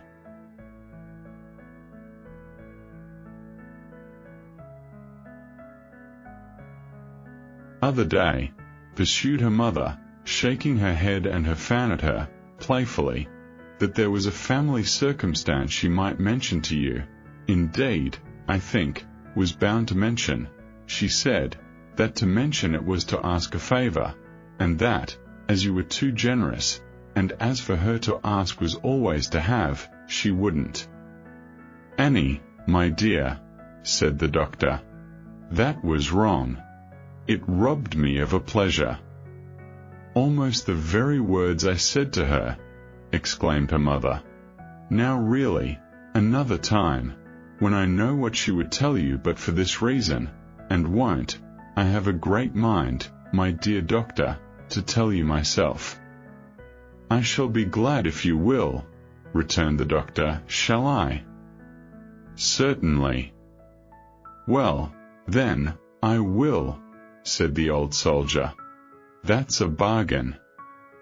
And having, I suppose, carried her point, she tapped the doctor's hand several times with her fan, which she kissed first, and returned triumphantly to her former station, some more company coming in, among whom were the two masters and Adams, the talk became general, and it naturally turned on Mr. Jack Maldon, and his voyage, and the country he was going to, and his various plans and prospects. He was to leave that night, after supper, in a post-chaise, for Gravesend, where the ship, in which he was to make the voyage, lay, and was to be gone, unless he came home on leave, or for his health, I don't know how many years. I recollect it was settled by general consent that India was quite a misrepresented country, and had nothing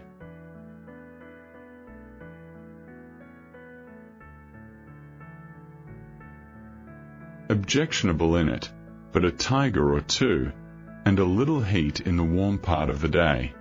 For my own part, I looked on Mr. Jack Maldon as a modern Sinbad, and pictured him the bosom friend of all the Rajas in the East, sitting under canopies, smoking curly golden pipes, a mile long, if they could be straightened out. Mrs. Strong was a very pretty singer, as I knew, who often heard her singing by herself. But, whether she was afraid of singing before people, or was out of voice that evening, it was certain that she couldn't sing at all. She tried a duet, once, with her cousin Maldon, but could not so much as begin, and afterwards, when she tried to sing by herself, although she began sweetly, her voice died away on a sudden, and left her quite distressed, with her head hanging down over the keys. The good doctor said she was nervous, and, to relieve her, proposed a round game at cards, of which he knew as much as of the art of playing the trombone. But I remarked that the old soldier took him into custody directly, for her partner, and instructed him, as the first preliminary of initiation, to give her all the silver he had in his pocket. We had a merry game, not made the less merry by the doctor's mistakes, of which he committed an innumerable quantity, in spite of the watchfulness of the butterflies, and to their great aggravation. Mrs. Strong had declined to play, on the ground of not feeling very well, and her cousin Maldon had excused himself because he had some packing to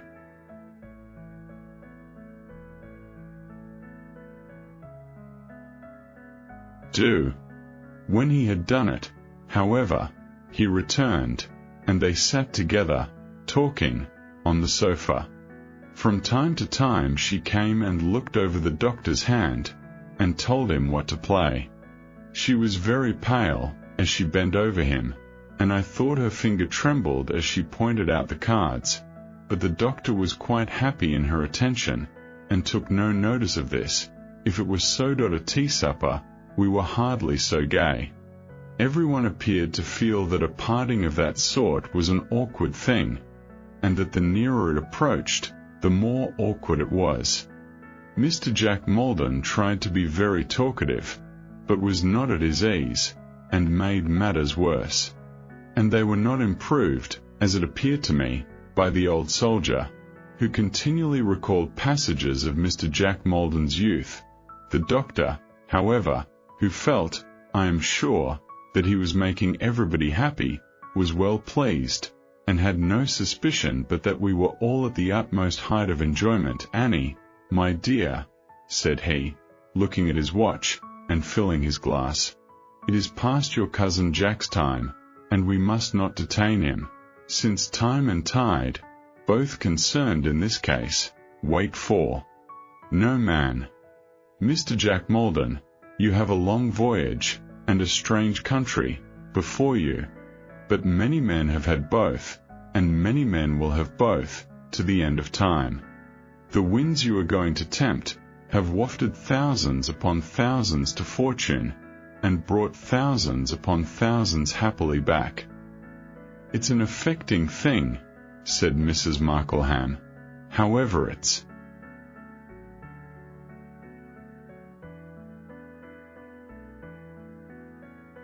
viewed, it's affecting, to see a fine young man one has known from an infant, going away to the other end of the world, leaving all he knows behind, and not knowing what's before him.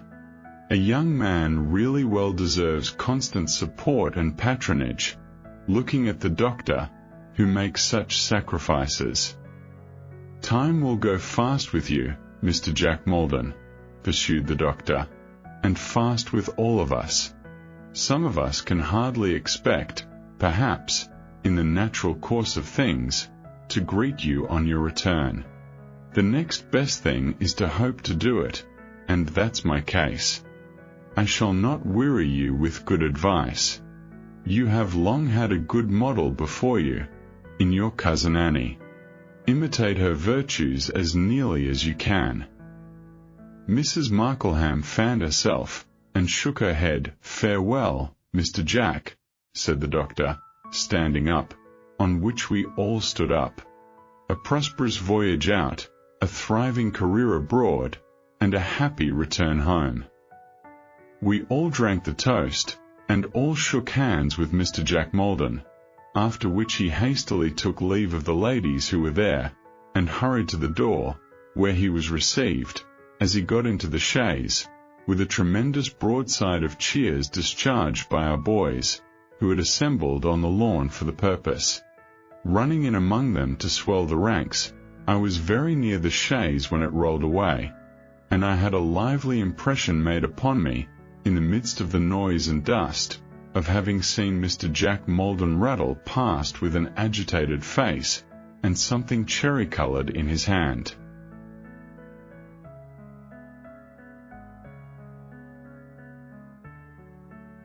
After another broadside for the doctor, and another for the doctor's wife, the boys dispersed, and I went back into the house, where I found the guests all standing in a group about the doctor, discussing how Mr. Jack Maldon had gone away, and how he had borne it, and how he had felt it, and all the rest of it. In the midst of these remarks, Mrs. Markleham cried, "Where's Annie?" No Annie was there, and when they called to her, no Annie replied.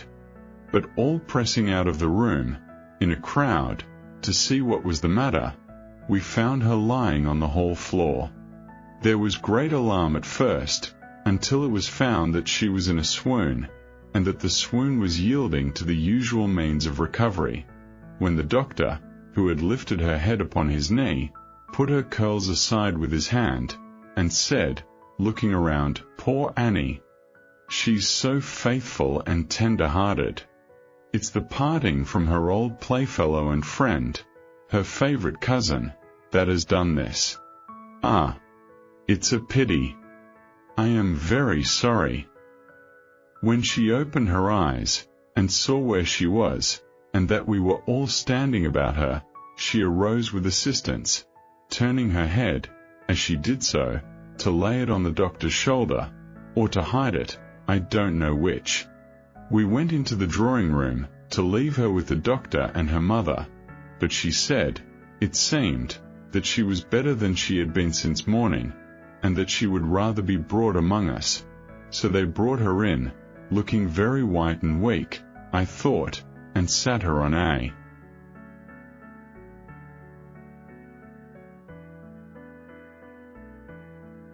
sofa. "Annie, my dear," said her mother, doing something to her dress, "see here. You have lost a bow. Will anybody be so good as find a ribbon, a cherry-coloured ribbon?" It was the one she had worn at her bosom. We all looked for it. I myself looked everywhere, I am certain, but nobody could find it. "Do you recollect where you had it last, Annie?"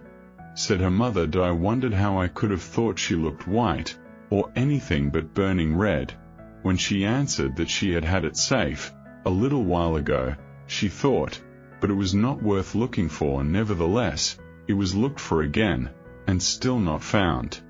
She entreated that there might be no more searching, but it was still sought for, in a desultory way, until she was quite well, and the company took their departure. We walked very slowly home, Mr. Wickfield, Agnes and I admiring the moonlight, and Mr. Wickfield scarcely raising his eyes from the ground.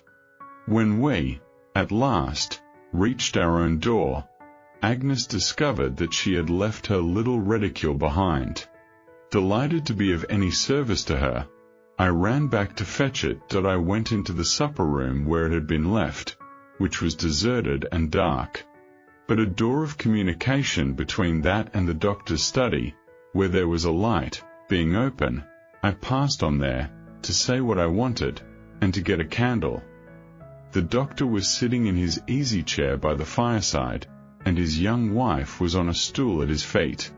The doctor, with a complacent smile, was reading.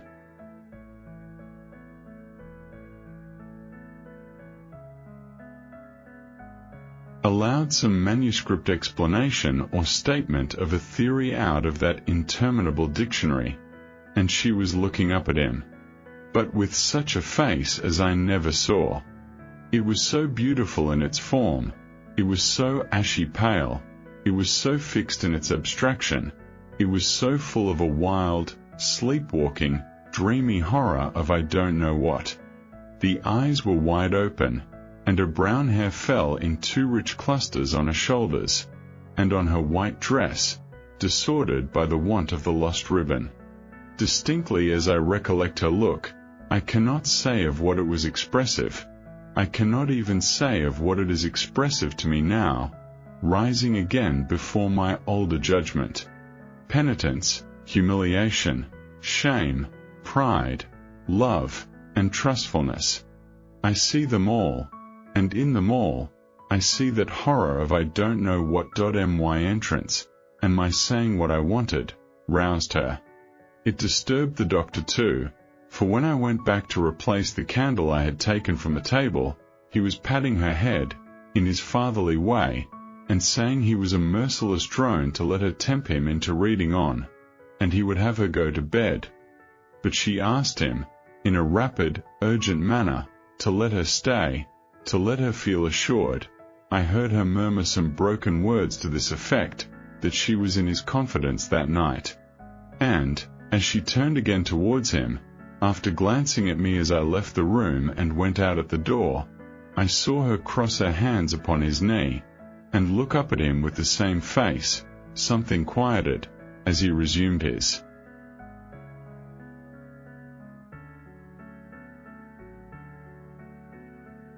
Reading .it made a great impression on me, and I remembered it a long time afterwards, as I shall have occasion to narrate when the time comes.